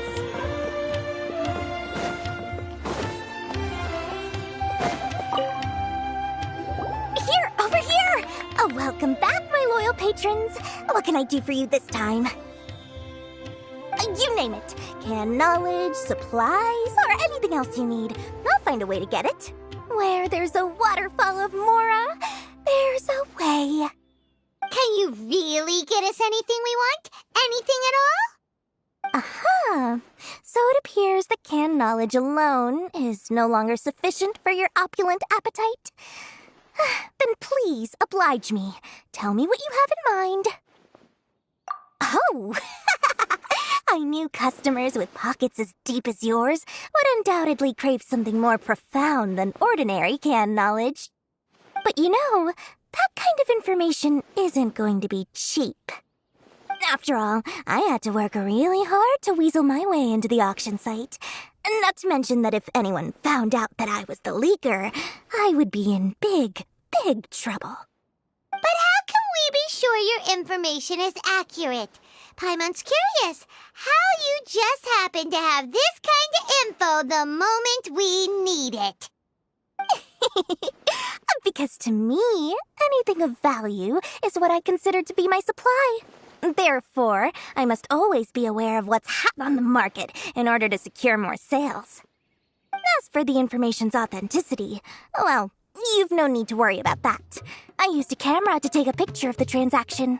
That way, no one can dispute it. It's always a pleasure doing business with such sterling patrons.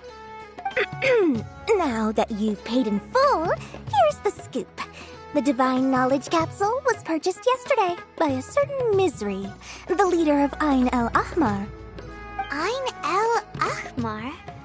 You mean the Eremites who worshipped King Deshret? Ah, so you're already familiar with them. The group has done everything in their power to obtain the Divine Knowledge Capsule. After all, they believe it contains the power of King Deshret. That Divine Knowledge Capsule is unlike any other canned knowledge I've seen before. It was glowing bright red. The capsule is clearly visible in the picture I took. You can look for yourself. info, Dory. Please, it's my pleasure. It's all thanks to discerning customers such as yourselves that my efforts yesterday were not in vain. Please, don't hesitate to contact me if you ever need anything else in the future. Mora for Dory opens doors. Well, we figured out where the Divine Knowledge Capsule is. Turns out, it ended up in the hands of Ain El Akhmar. Let's head back and talk to Al-Haytham.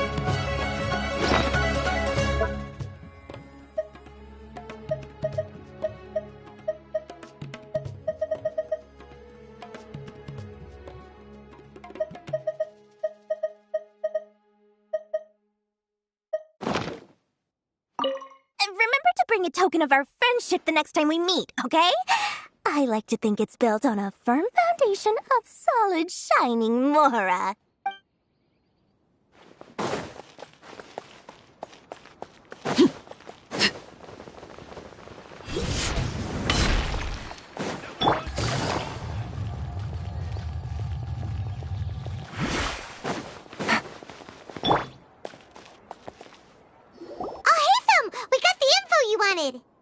Really? All right. Let's hear it. Dory even gave us evidence to verify the intel. Have a look. Huh, look at that. Clear as day. It must have taken some guts just to infiltrate the scene of the Eremites transaction. But then to get close enough to take a picture like this. Bold move, Dory. Very bold move. All right. The person in this picture is indeed Misery, the leader of Ain El Akhmar, and the glowing red capsule he's holding appears to be the Divine Knowledge Capsule. In which case, if we play our cards right, when we confront them next week, we should be able to force them to show their hand. At first, Paimon didn't get why you were provoking these Ain El Akhmar guys. But now, it sort of makes sense. Everything's playing right into your hands. After we defeat them, we can finally have a serious talk with their boss and get them to lend us the Divine Knowledge Capsule. Thank you for your time and efforts. Take a few days off while I make some preparations. Let's meet up again on the afternoon of the arranged date, 3 o'clock sharp. See you then.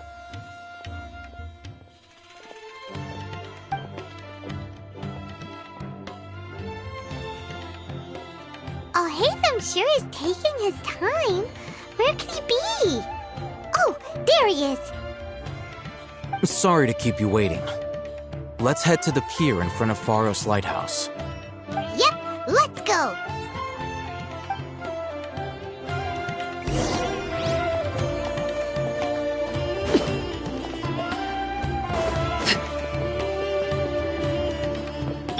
Behold!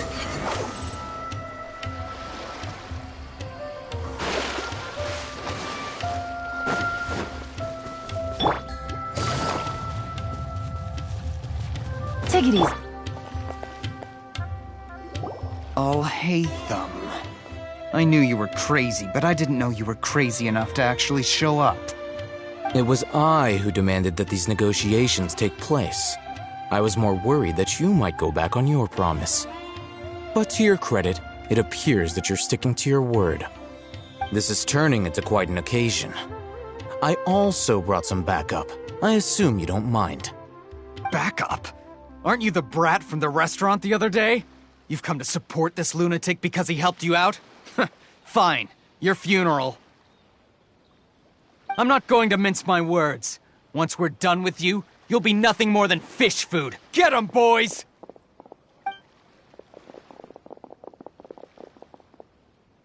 Uh-oh, here they come. Good luck, you two.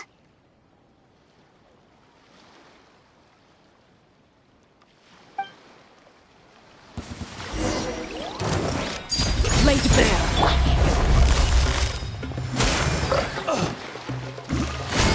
Gotcha. I'll be back. I'll be back. Following orders. Lucky today. You want this one.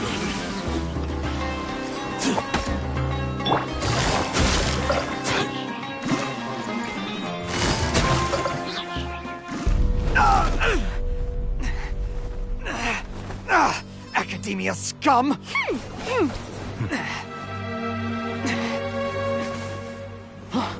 Boss! Finally! Did you use it? Great! Now we can...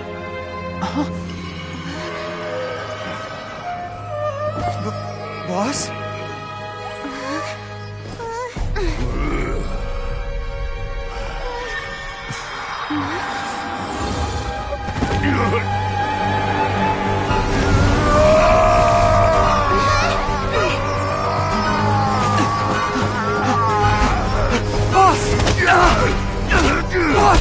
What's wrong?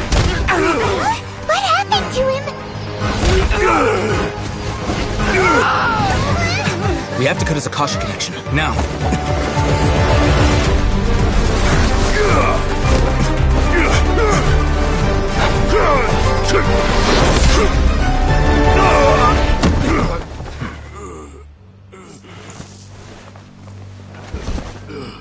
Target acquired! Arrest him!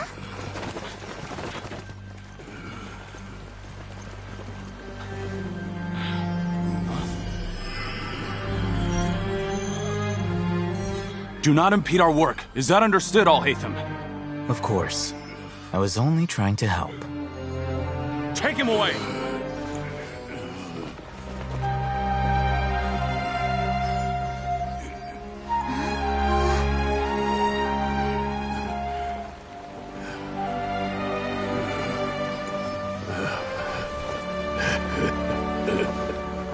World, forget me.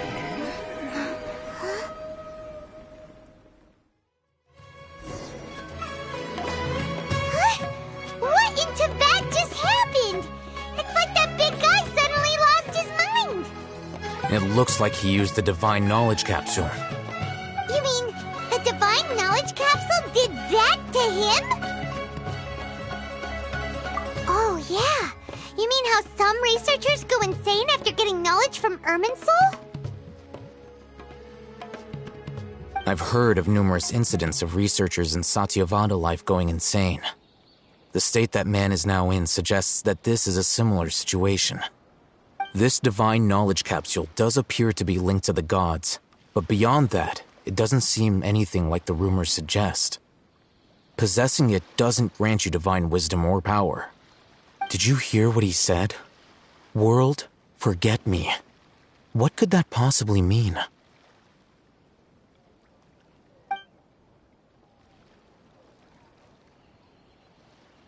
If the mantra took him away, then that means the Academia got the Divine Knowledge Capsule back too. What a shame. We were so close. Still, Paimon didn't expect the Divine Knowledge Capsule would be so dangerous. Imagine if we tried to open it. Oh, who knows what would have happened to us? As things stand, there is no reason for me to remain in Port Ormos. I believe our collaboration has also reached its end. Oh, we were so busy trying to find the Divine Knowledge Capsule that Paimon forgot to ask you something. Since you're a member of the Academia, do you have any idea how we can go about meeting Lesser Lord Kusanali? Truthfully, I don't. Lesser Lord Kusanali appears to exist outside of Sumeru's entire administration. Most of the time, you wouldn't know she exists at all. Moreover, since the Academia possesses the Akasha, a symbol of our deity's wisdom, scholars have no reason to desire to make contact with the deity herself anyway. Everything about Lesser Lord Kusanali is such a mystery! I'm heading back to the Academia. How about you two? It's almost the day of the Sub-Zero's festival. Maybe we should head back too. We've been rushed off our feet over the past few days, so maybe a little rest and relaxation will do us good. Then we'll part ways here, Al-Haytham, until we meet again.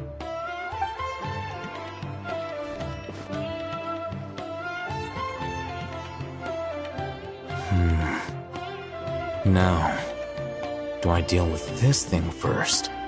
Or should I produce the report that the higher-ups require?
Staring into my eye. This is ill-advised.